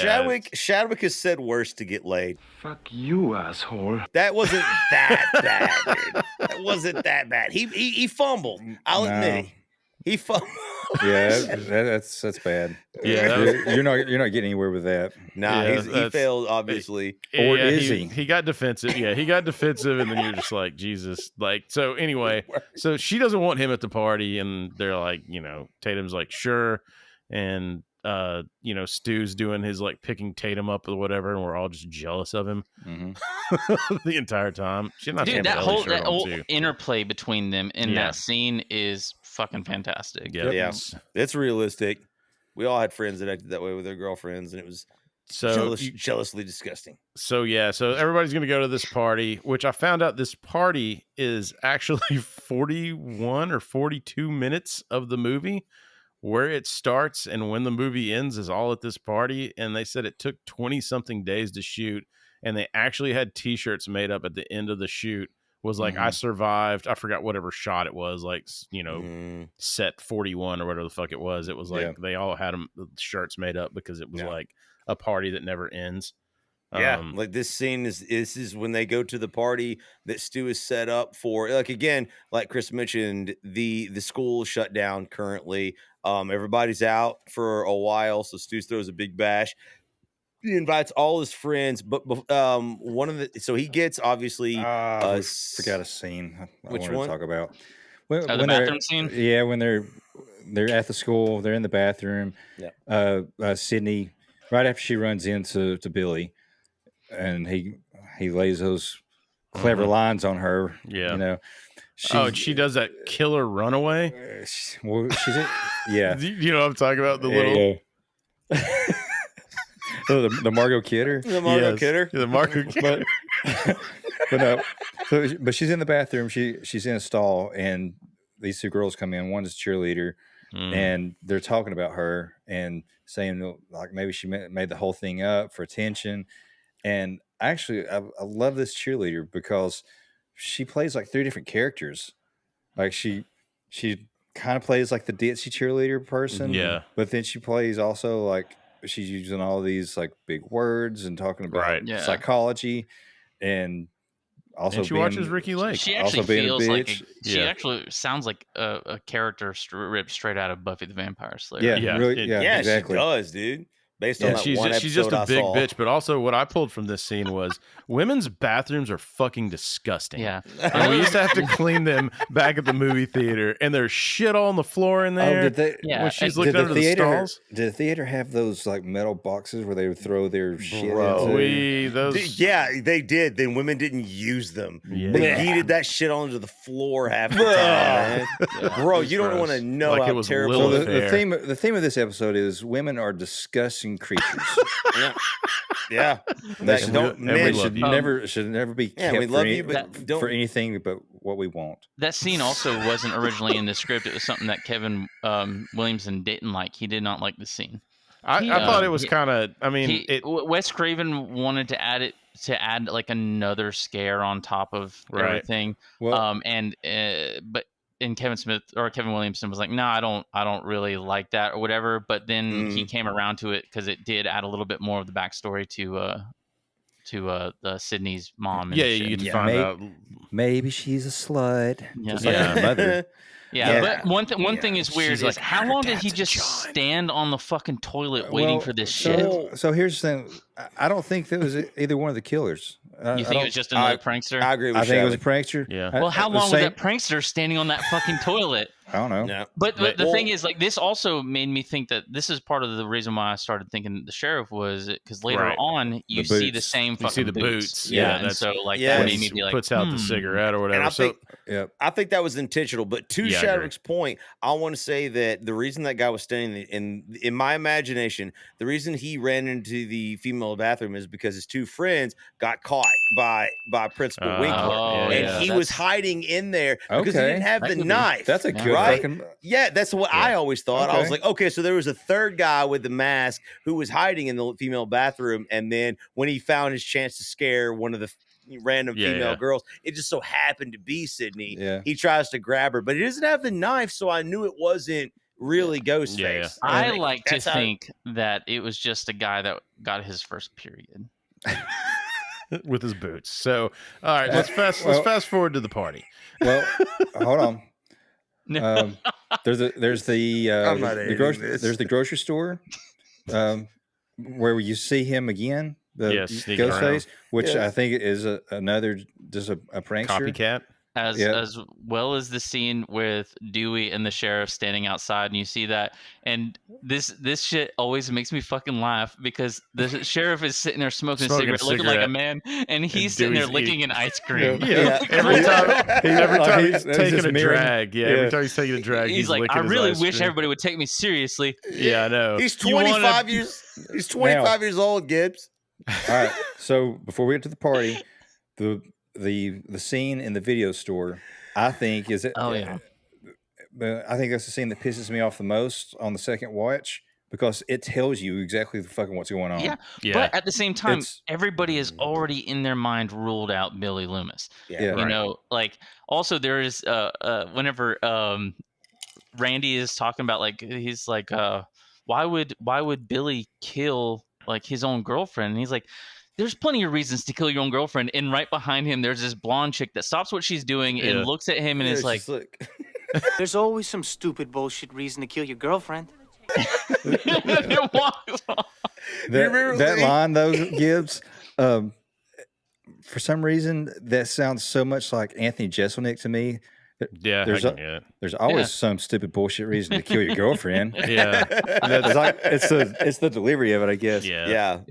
But this is where you get your like first taste of Matthew Lillard's acting chops, I guess, and he's setting the foundation to blame her father, right? Yes, he's like, I think it's her father. Like, why can't they find her pops? Well, and he's like, he keeps skirting that line between like being over the top goofy and then being serious and then being like a little fucking crazy. Like, there's this.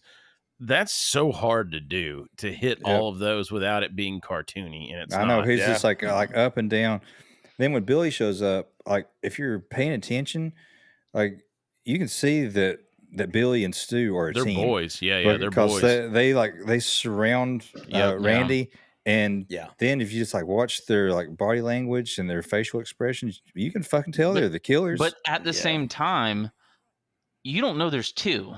You think that I there's know. a killer, and so you're just like, okay, I don't know. These guys are boys. But that's what I like about that's what watching I'm this saying. again, though. Like, is you pick up all those like clues that you didn't pick up. I know. The second watch, you're like, fuck, Bruce Willis is dead the whole time. I should have freaking known. Dude, also, if you look really closely, you can see the guy dragging a machete in the background. You can see the reflection of venom in his eye. Yeah, Well, they do show a clip of Frankenstein, and then a girl refers to D. Wallace as E.T.'s mom. Yeah, whenever she's trying to look for the Howling. So, like, Jamie Kennedy played Federline in the Cleveland show, and so this part would be a Grip flip. So Gibbs just leaves. There's like 3 people that watch the Cleveland show, and I was all 3 of them. You watched on 3 different accounts. Yeah, that's nasty. That's nasty. And so we get the scene where Stu is trying to recruit his boy Randy to the party. He wants everybody there for this big party. So we finally come to the big, gigantic house party. You guys were trying for the party, so we started without you, my man. with all the kids invited, and I'm talking, dude, they are all freaking Dude, I know. there, dude. It was going to Like, be a all small party, like she said, as long as Stu doesn't, open his big mouth or whatever, is like what Tatum says. But I did find out the booze watch is Red Tail Ale that's in this one, guys. Red Tail, okay. Yeah, Red Tail Ale is the beer that's in this, and then I guess there's I forgot what it's called, like High Slinger, the one that's just the Hollywood fake beer they have. But I like Stu's Hugh Hefner robe he's got on. Yeah. Yeah. Dude, he's just living came a to dream. Yeah. That guy came to party, man. Party. Yeah. His name's Buck. Dude, he does like to party. Everyone is there. We got Sydney, Billy, Tatum, Randy, and believe it or not, Deputy Dewey sort of hangs around. He drops his sister Tatum and Sydney off at the party, but he doesn't leave. He just sort of like hangs around. Yeah, he's supposed to keep an eye on him, but then I'll be, be goddamned if he doesn't run into the good crack news reporter Gail Weathers.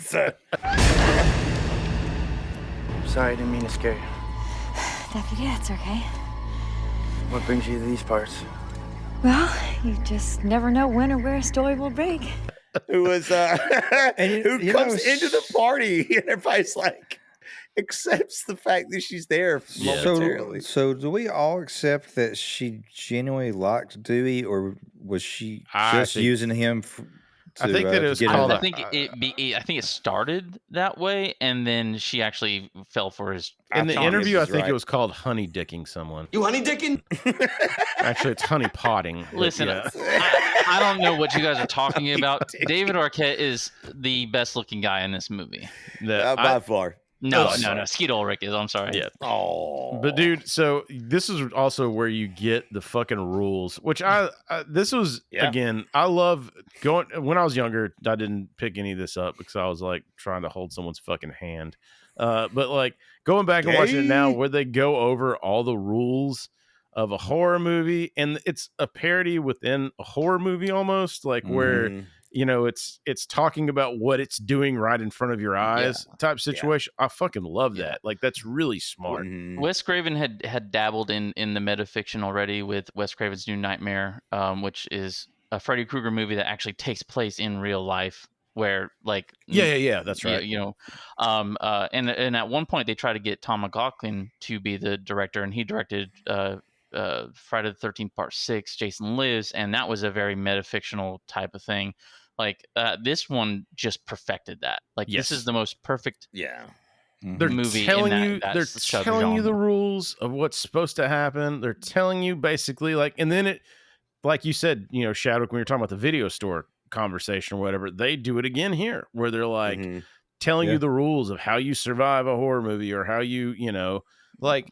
This movie is so self-aware, like it knows exactly what it's doing. You notice when he's standing in front of the crowd and he's telling the rules, the movie is paused with a knife coming into his back. Into his back. Yep. Yeah. That's a nice touch. And Shadwick also, what did you find when I think you paused it and had to do a little zooming in? Yeah, where Gail had hidden the camera, there's a videotape case of Clerks. Yeah, so it's no shit. Yeah, oh really? My god, I did not ever see that. That's crazy. Yeah, Clerks is in there, but again, like I found out that I think it was Bob Weinstein that he was the reason this got an R rating. They were really trying to push NC-17, and I don't know what tomfoolery he had to do to get it to an R, but he got it. He told the whoever it is, the rating people, that it was going to be a comedy. Okay. And so that got him. So he worked some magic and got him the R rating. So then I assumed, like, with that little Weinstein connection, because I think I saw a Cheech and Chong movie on there that's not involved with them, but there's Cheech and Chong, Clerks, and then there's a couple others. Always look in the background, kiddos, when you're watching these old movies. You find some little hidden gems. A lot of little gems. People are really more clever than you give them credit for sure. Yeah, Kelly Kapowski had a George Michael poster on her wall. That does sound good. Kapowski. Right. So yeah, we're in the party. Stu tells Tatum to go get him a beer. Hey, grab another beer, would you? Am I the beer wench? She's a beer wench. which she sends her into the garage. And R.I.P. You guys notice that her It was a her little skirt, the design on her skirt is like a vortex that leads right to her black hole. I didn't notice that. All I noticed is her big ass nipples. There it is. It seems to have taken place in the winter time. Yeah, it was a little cold in there, and I thought, well, those are real, and they're fantastic. This movie is excellent. Yeah, it's excellent. So she's in the garage, and this is where she, you have the fake scare with the cat, that runs out sets up the nice little dog door situation. Yeah, and there's foreshadowing. She kind of messes with the garage door. It kind of goes up and then down. Well, Well, she's going back in the door into the house, but it's locked. Right. So she hits the garage door, and she's going to walk out. As she's approaching, it comes back down. Right. And which I thought was actually pretty clever too, because you turn around and the dude's standing there, like he pushed the button to make it go back down. Right. Yeah. But she thinks it's somebody just joking around and mucking about. Yeah. So he has to prove to her that she's in some real danger. She's by slashing her. Yeah. He grabs her. She drops all the bottles and everything, and he just like fucking slices her arm.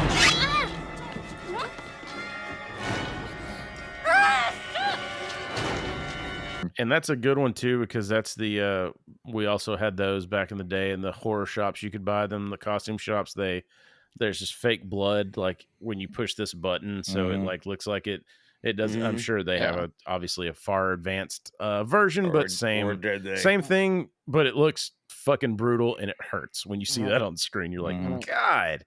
There's the part where she's like talking to him as if it's not the killer and everything like that, and the killer is like shaking its head and moving its head. It looks like it's changing its expression in that, and the way that it's shot is just fucking eerie and creepy. I love it's that. It's a cool scene, part. Man. Yeah, he never makes a sound. It's just nodding his head and whatever. And like, absolutely. It's like, oh, do I get to be the victim? Right. Yep. And then, and then he tries to murder her. They have a gigantic battle. She actually gets the upper hand on him here. Like, I'm just gonna go ahead and flat out and say it. She's smart. She starts throwing beer bottles. She clocks him a few times. They explode. The killer is clearly very injured. Yeah. But her mistake was she tries to run out the cat door, and her huge hard nipple knockers trap her. Were her undoing. The thing she used to trap so many men before have now trapped her. So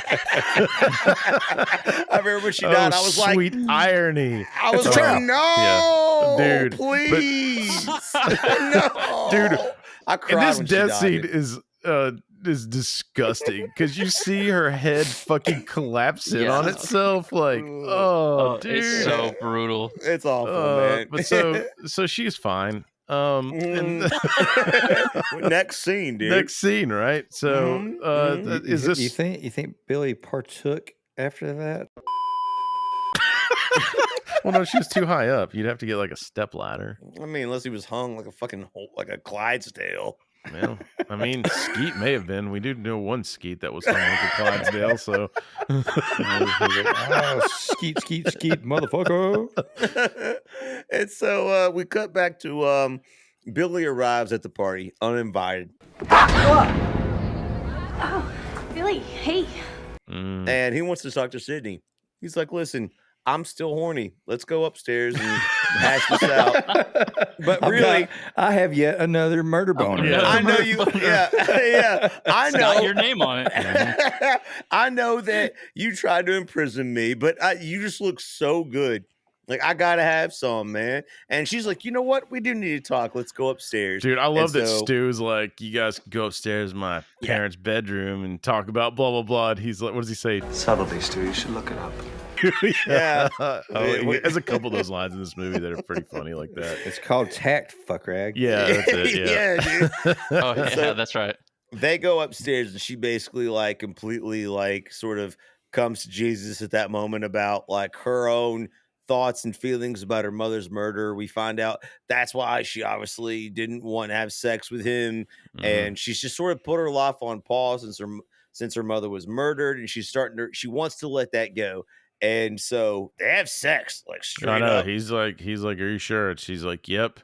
And I do like when it's done and you have of course you don't see anything, but you do have she's on the other side of the bed, like fixing her hair, putting her pants on and shit. And he's like, you all right? I hate that. But I like the parallel where like when she's getting undressed, it keeps cutting back to the group downstairs watching the movies, Halloween. and they're talking about the gratuitous tit shot or whatever. Look, here comes the obligatory tit shot. Yeah, But- and they show like PJ Souls in the original Halloween, like My favorite part is and they talk about Jamie Lee Curtis not showing her boobs until Trading Places. When do we see breasts? I want to see Jamie Lee's breasts. When do we see Jamie Lee's breasts? Breasts? Not until Trading Places in '83. Until she got some real money. Shout out our Trading Places. Shout episode. out our Trading Places episode. Also, her tits are fucking perfect in that. She didn't show her tits until she went legit. Yeah. And my Rockin' Church. There it is. My favorite part is when Billy busts and just pastes her like against the ceiling, like and just like absolutely. I think we're getting these mixed up. But yes. What? Okay. Yeah, so back downstairs, all the kids are having a good time. Randy delivers the rules of surviving a horror movie, which is like Chris said. We talked about the scene. We didn't talk about the rules, dude. Rule number 1. You can never have sex. You did. Shabbook's dead first. I'm the guy. Yeah, that's true. Absolutely dead. Number 2. You can never drink or do drugs. No. It's a sin. It's the sin factor. Yeah, 4 of us. Yeah, we're all dead. We're dead as shit. It's an extension of Rule 1. And the final horror movie faux pas that will get you instantly murdered. Hey guys, I gotta pee. I'll be right back. Dude, Shabbook's done for. You can never say I'll be right back, dude. Oh, yeah. So that's exactly one gripe I have about this movie is when they're watching Halloween, they show the scene when Michael Myers pins Bob to the wall with a knife. Now in that scene, there is not a fucking drop of blood to be seen, and yet there's some douchebag fucking extra that's like, "Oh, the blood, it's all wrong. It's too red." And I'm like, "No, fuck you. Get the fuck out of the house. Get the fuck out of the house. You get the fuck out." Well, he does. That's my one gripe. He does get the fuck out of the house because they get a phone call, I guess, from fucking suitor number 3 that's like, hey, the principal's dead. And they're like, the killer fucking dead. Yeah. Now, guys, if you got a phone call while you were in high school and they're like, hey, you can go see the dead principal's body hanging from the fucking goalpost, I'm gonna be honest. If it was my principal, are you going? What are we waiting for? No, if it was my principal, I would be worried about the structural integrity of that goalpost. Burn, bitch. Sorry, I'm not leaving a party to see a dead body unless I can poke it with a stick. Look, if we're all sitting down drinking Red Tail Ale, watching horror movies. If I'm drinking Red Tail Ale, watching horror movies with my boys, we're not going anywhere. Yeah. We're not bring leaving. a baseball bat, use them as a pinata. Unless Gibbs is like, I'll be right back. I'm gonna go smoke, and then like 5 minutes later, I'm like, Gibbs doesn't smoke, and you just see him like running to his apartment. Yeah, he's just like sneak attack. in a Scream costume. Yeah, the Scream costume. Yes. So anyway, I guess that's the scene where Stu dips out to put on the costume, right? I mean, I guess, man. he says he's good. He says he'll be right back, dude. Yeah, and so he leaves. They go, ooh, and then they get the phone call, and everybody's like bolting. So now everything is kind of flushed out in there. But then you do find out. Do you think that Stu made that phone call? Maybe like leave. disguised his voice and is like, No, I don't think. It might be. I don't mean, know. regardless, we do know the principal is dead. Like, was he gutted? That's kind of on par for the killer's motif. Yeah. So I mean, I don't know. I guess it doesn't matter, right? Because all we're left with is the main cast here, still left at the party. And you do get the nice touch, which I knew, is a little bit of foreshadowing. The 30-second delay that you kind of figure out on the hidden camera inside to the actual transmission outside. They hit at it early, and you're like, I bet that's gonna fucking, because they keep showing what he sees and what's going on, and it's Did we say that? Did we say that Gail planted a hidden camera? Yeah, because Shadwick said we mentioned it. Clerks, Yeah, the 'cause Clerks of Clerks VHS is that's right. That's right. Okay, so, fair. All right. So anyway, so they leave. Good old Dewey and Gail are going for a walk, and they almost get fucking murderized by these kids that are drunk as shit driving their cars. I'm sure I'm coming fast. Slow down! Freeze! Go! On a gravel road in the middle of nowhere, and so during a curfew, by the way, no fucks given by these kids. Yeah. You guys, you want to rent Scream? If you pause it just right, you can see Courtney Cox's hoo-ha.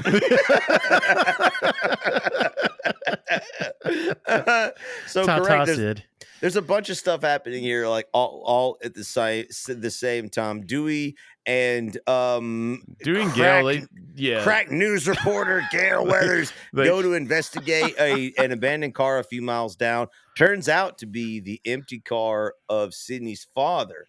Yeah, who right after they missing. almost get murdered by a car. So he can afford the greatest house in the world, just can't afford much more than a station wagon. He's driving an Oldsmobile station wagon with wood paneling. As a John, you want to keep a low profile at home, so you don't want too many people snooping around. So yeah, dude. You see, a pimp's love is very different from that of a square. It's also Sydney and Billy are done with their coitus, and she's just it is just awkward. And but then, in her moment of clarity, she's like, "Wait a second, who'd you call?" I know when you were in jail. Like, why is that the first thing you say, dude? After sex, until this scene, I didn't realize that women also had post nut clarity.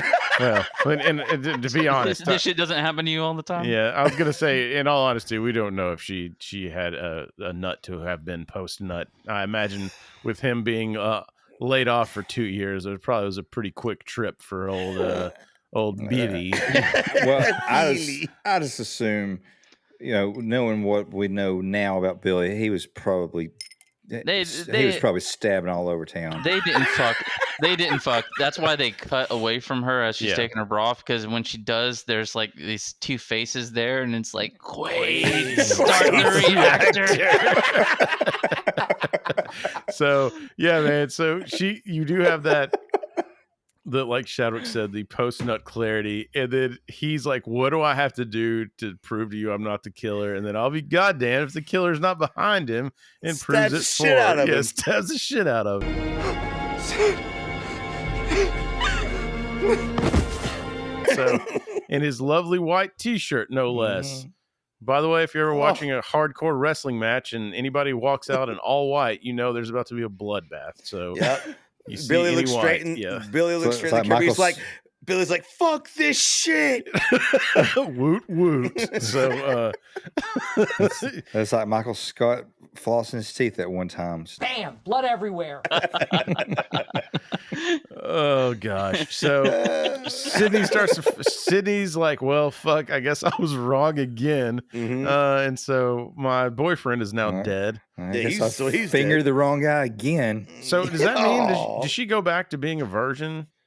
I think is it like vampire rules? If you kill the person that you gave your virginity to, then in Monster Squad, it is established that sometimes it just doesn't count.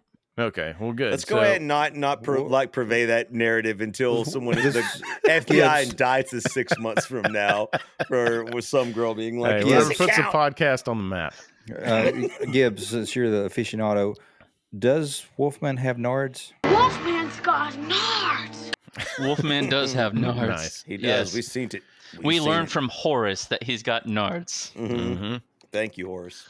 I guess Dewey and the crack news reporter arrive the crack back. ace news reporter Gail Weathers returned to the scene as all hell is breaking loose. Sydney's running for her life yet again. The killers just murdered her boyfriend, seemingly He's after her. Sees her There's dead fucking friend in the garage. Yeah, the chase. Yeah, she runs down, jumps out of a window, falls safely, luckily. Sees her dead for her best friend. Yeah, is dead. Like it's all hell's breaking loose. She runs to the news van and tries to seek refuge in the arms of Sweet Kenny, who is the cameraman for Gail Weathers. Yeah.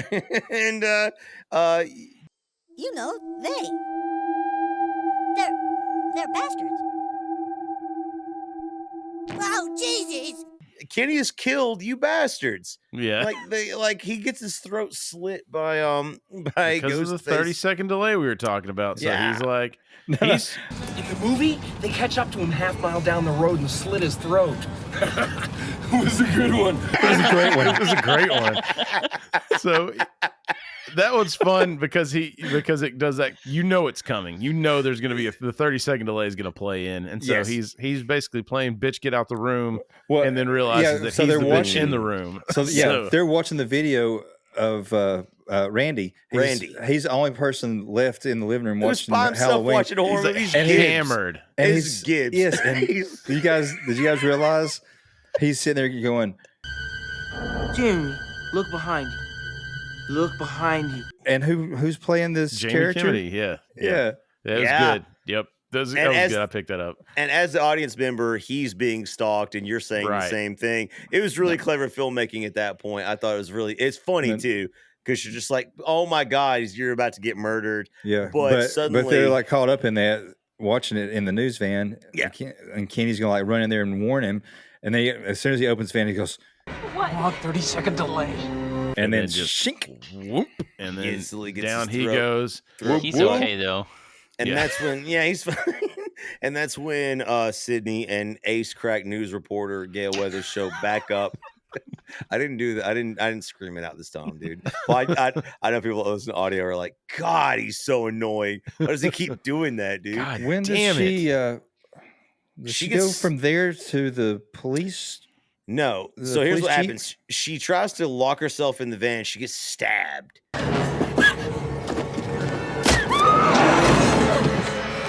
And she eventually runs. She runs out like Sydney we're talking about, right? Yeah. Sydney runs out from there. And that's when Gail Weathers and Dewey show back up. Dewey runs inside, tells Gail to lock herself in the van. Gail doesn't know people have been slaughtered and murdered and stabbed. And so there's blood coming down her window, and she's freaking out, and it's poor Kenny. And so she takes off, but she can't see shit because of Kenny's fucking fat ragu blood. And then so she gets into an accident. Blood type ragu. I was gonna say super chunky mushroom, dude. So she gets in a car accident, so you're like, she's fucking dead, I guess. I don't know. Like, you don't really know what's going on with Gail. She you don't crashes, care. Dude. She almost hits Sydney on the way in, and Sydney runs back to the house. Yeah. She runs back to the house, and that's when we see Dewey stumble out of the house with a knife in his back. Everyone is dying. It seems this is all hell is breaking loose. And so she runs up to check on Dewey, but behind her, Randy and Stu show up. Who did it? You can't finish your mic. You did it. No, I didn't. Please give me that gun. Both in an absolute panic. And who both we think we're like in our brains are like, one of these dudes is a fucking killer. It's got to be one of them. Or is it both of them? We don't know at this point. They're both seemingly injured, and she grabs Dewey's gun, who we assume he's just like dead. Yeah. And she has the gun on both of them, and she doesn't know which one to trust. And so she's finally like, fuck you both, shuts and locks the door. And they're blaming each other as they're going up too. Like they're being like, he did it. No, he did it. Like it had to have been before this, right? At some point, she got into the cop car, and then the like Jeep. they did the unlocking or whatever. Yeah, but that part actually, that is the most suspenseful part. Yeah, that creeps me out. And if I was the Ghostface dude, I would have done the exact same shit where. Like she's freaking out, she's locking the doors, and then she goes to start it, and he just like taps on the glass.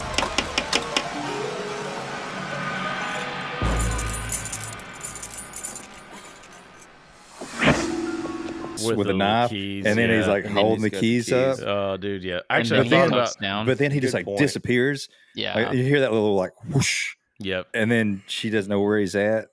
And then the door locks are yeah, starting man. to open. Oh, That man, that is- is such a great... And then, like, when she's Yeah, sitting in there good and she's point. like looking to lock both doors, and you just see the fucking hatch, Yeah. like, go slowly over the back. You're like, Yeah, bitch, yeah. get out the room. How many times am I gonna say it? Yeah. Bitch, get out of the room. Yeah. She does manage to fight her way out of that, and then we get to the scenes I just so talked she's back. about. So she's back in the house. The door's closed with the gun, by the way. She's Yeah. got Dewey's gun, and so at that moment, you could hear the two guys arguing, her two friends, back and forth about who's the killer. Yeah, they're blaming each other. It's a Spider-Man blaming each meme. other, and suddenly stumbling out of the room from upstairs where he was presumably stabbed to death comes Billy.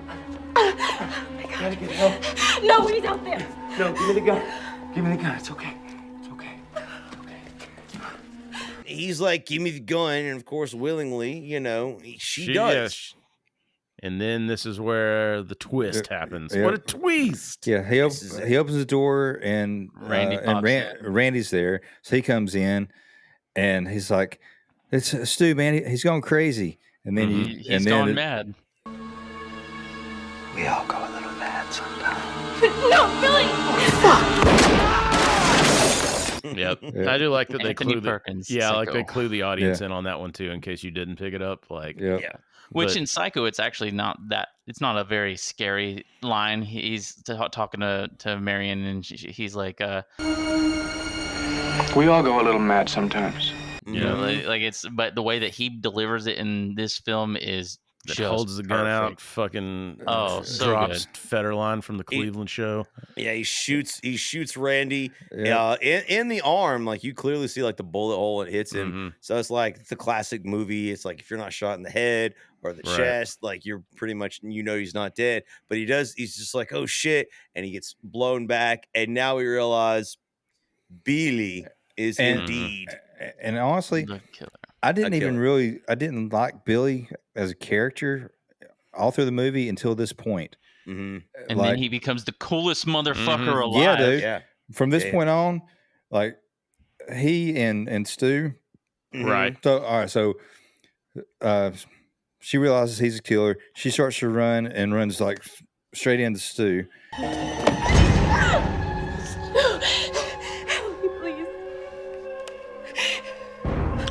Surprise, Sydney. And it's you're like, oh And shit. yeah, that's when I was like, oh my fucking god, I what the know. fuck just happened? Yeah. Like It's in the like, wait, theater, I there's remember like, two? your brain's like spinning. You're like, what the fuck? Like all the pieces are like falling in And place. then immediately everybody's like, so was it Billy in this scene and it was Stu in this scene, or Yeah, was it Billy? exactly, yeah. Like, And that's you actually a start to really really- fun game to play because Right. sometimes you're like, God, I don't fucking know which Yeah. one did what. Yeah. Well, that's another reason to watch this movie, which is why I think it has the longevity that it does. Even watching it again after all these years, I'm like, oh, yeah. Like, I forgot Right. about that. And you see something else. And it's like the way the movie is set up has so many moving parts that when you watch it again, even after you know the big reveal that there are two of these guys working in tandem, which is crazy in and of itself, you start to hash, like Gibbs said, yeah. hash it out, like who was where and who did what and who was adds- missing in one scene and appeared in the next. It adds to the rewatchability for sure. And so, Mm-hmm. like, we won't completely zip through this scene, but we're kind of going long. But I do love that they're setting everything up here. So they're like, okay, so now you start going through like, do you have a motive or what's what's the going motive? Like, on? why? And then they're like, you don't need a motive, like, and then you find out that like Billy's mom or Billy's dad was banging her mom, and then that's why Billy's mom left. And so you're like, Which seemed to be news to Stu because whenever he says Yeah, that, Stu's I know like, that too. oh shit, what? You know, like it was because like a I little think bit more serious than he thinks. because like when they were talking earlier, they were basically saying we don't need to have a motive because you don't have motives in all these movies because they're basing this entire thing off of scary movies and so it's like you said, Stu's like, wait a minute, what? Like, Yeah, it's not because what you Stu's told like, me. watch a few movies, Well- take a few notes. It was fun. It's for him, it's a fun thing. And he thought that's what Billy was doing too. The important thing to know is Sydney's mom was flashing her shell over town like Sharon Stone. Because let's face it, Sydney, your mother was no Sharon Stone. Why do but they her shit dad on was- Sharon Stone like the whole movie? Because earlier, I mean, this is prime Sharon Stone era. yeah, crack ace news reporter Courtney Cox was just like, I could be covering the Sharon Stone stalker right now, but I was like, Yeah. why are y'all hating Sharon Stone right And now? they dude? crapped on Basic Instinct earlier. Yes. Like there's no way a woman could do something like that. Yeah, It's man. Yeah, I'm sorry, Sharon Stone's fucking hot. They crapped on Total Tori Recall, Spelling.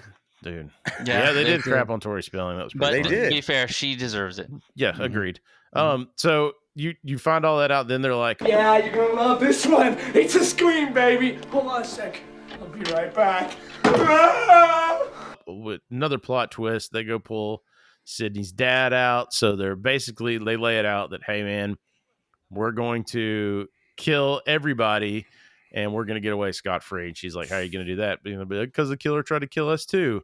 And then this is where this Matthew Lillard's acting in this part. Actually, both of their acting, but Matthew Lillard going fucking completely like out of his goddamn gourd is like scary. Ready? Yeah. Yeah! I'm ready, baby! All right! Get up! Yeah, man, get up! Hey! Like where he's just getting stabbed and he's unhinged. like, yeah, dude. And they're stabbing each other to make it look like whatever. Shit. Yeah. Like this is intense. Remember, keep it to the side and don't go too deep. Yeah. I for some Okay. reason remember the scene like so much and out of Same here. Matthew Lillard did a lot of improvising in this scene too. Like a lot of his the words, inflection, and all that stuff was just off the He's cuff. Like you spitting on feel them himself. like, I mean, the music hitting too, every stab and everything, and even Sydney wincing, like, you feel those stabs. They're You doing on do. each It other. makes a noise, and Matthew Lillard is like spitting and drooling on himself, and he's so Yeah. crazy. And like when that one scene where Billy stabs him, and like Matthew Lillard's like Scoob. that tripped me out, dude. That I tripped got me out too, that tripped me man. the fuck out. That was bro. wild. Yeah, Yeah. man. So But it's so- crazy. Yeah, so they had set the gun down to do this stabbing part, and then you find out that Leaf, you get one more time to do this. Who shows right, up, right. Leaf? Dude, hold on. Ace crack reporter, Gail Weathers. I need to clean that one up in post. That's actually gonna kidding. break the bank. Yeah. Anyway, she shows up. She's got the gun because I can't find the fucking gun. But the goddamn safety's on. So whoops, pal, surprise. But when it they was like, I know something you don't know. yeah, exactly. And then so when they turn back around, if they knock her out again, or presumably, then they're They're done. where's Sid? And then the roles are now reversed. Should I let the machine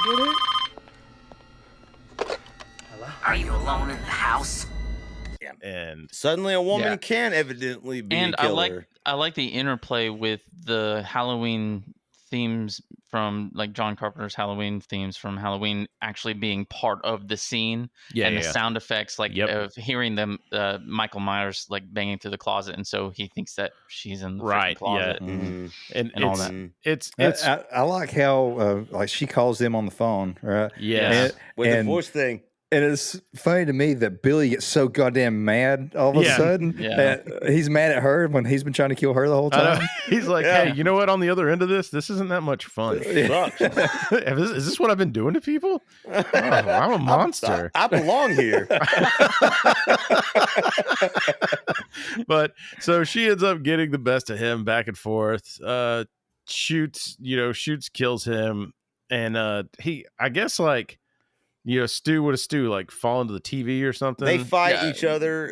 She like does a backflip, snaps the bad guy's neck, saves the day. Yeah, that's what I she figured. pushes the TV. Like they wrestle. That's right. He falls And then- down. She pushes the TV on top of his And head. so like then assumingly you killing have him. like where she shoots him or he gets shot, and then Jamie Kennedy character, he does the whole like This is the moment when the supposedly dead killer comes back to life. where you think the bad guy's dead, and then there's like one more jump scare, and it happens, and then Sydney drops the line of "not in my movie" because she puts one right in his fucking dome, blasts him in the dome, dude, ending his reign of terror forever. And also, by the way, avenging her mother, like, because we do find out that both of these. And it turns out her dad said this is not the first time he's been tied up, because he did finally admit that his profession is that of a John. God damn it. That's your last one, too. We got a running gag to it. Okay. So turns out Dewey's still alive, somehow. That's why they call him Dewey, or don't we? Yeah. And we'll cover the sequel to this next week's Scary Movie. Where he turns into Officer Doofy. Yeah, and the sick bastards planted guns and drugs throughout the place. That's a great fucking line in that movie. So I have not seen that one. Oh, dude, I haven't seen it in a little while, and I can't fucking wait, man. So anyway, this movie, fan-fucking-tastic. Gail, gives the exclusive report from the scene, so she gets she gets her little moment in the sun of her being a tough reporter and all that shit. So everything ends, and there's no sequels, right? That's a little happy bow on this. I do love the Icicle Works cover by Soho at the end, and I liked the curtain call for all the characters with the credits, like where you I miss that from movies. And I'll tell you why I miss that from movies is because it makes editing really easy, because when we talk about somebody, I can actually just freeze that frame and put it over there, and it's really easy. But it's kind of like a fun in memoriam, they do at the Oscar. You're like, oh, I remember that guy, and now he's dead. Yeah, it is though. Like it's fun. I don't know. They did that a lot in 90s movies. It kind of just went away from it for whatever reason. Gibbs, I'll ask you this. On the soundtrack, obviously, for number 2, they had an ass load of money, like you said, and they really beefed it up. Do you prefer the first soundtrack over the second one? For the most part, the second one's got a lot of crap fucking tracks on it, man. And they do a remix of Red Right Hand by Nick Cave and the Bad Seeds, which is wretched. I don't fucking care for it. I mean, there's some bad songs. There are some great songs. The song by Sugar Ray on the second movie soundtrack is really freaking good, and the song by Dave Matthews I really enjoy. But Did you just for say the there most was a part, good song by Sugar Ray? Hey, shut the door, baby! Don't say. Listen, RPM is a great album. I don't care what anybody says. I liked it too. We had that one. All right, guys. So from the movie Scream, what is your favorite line? And I'll go first.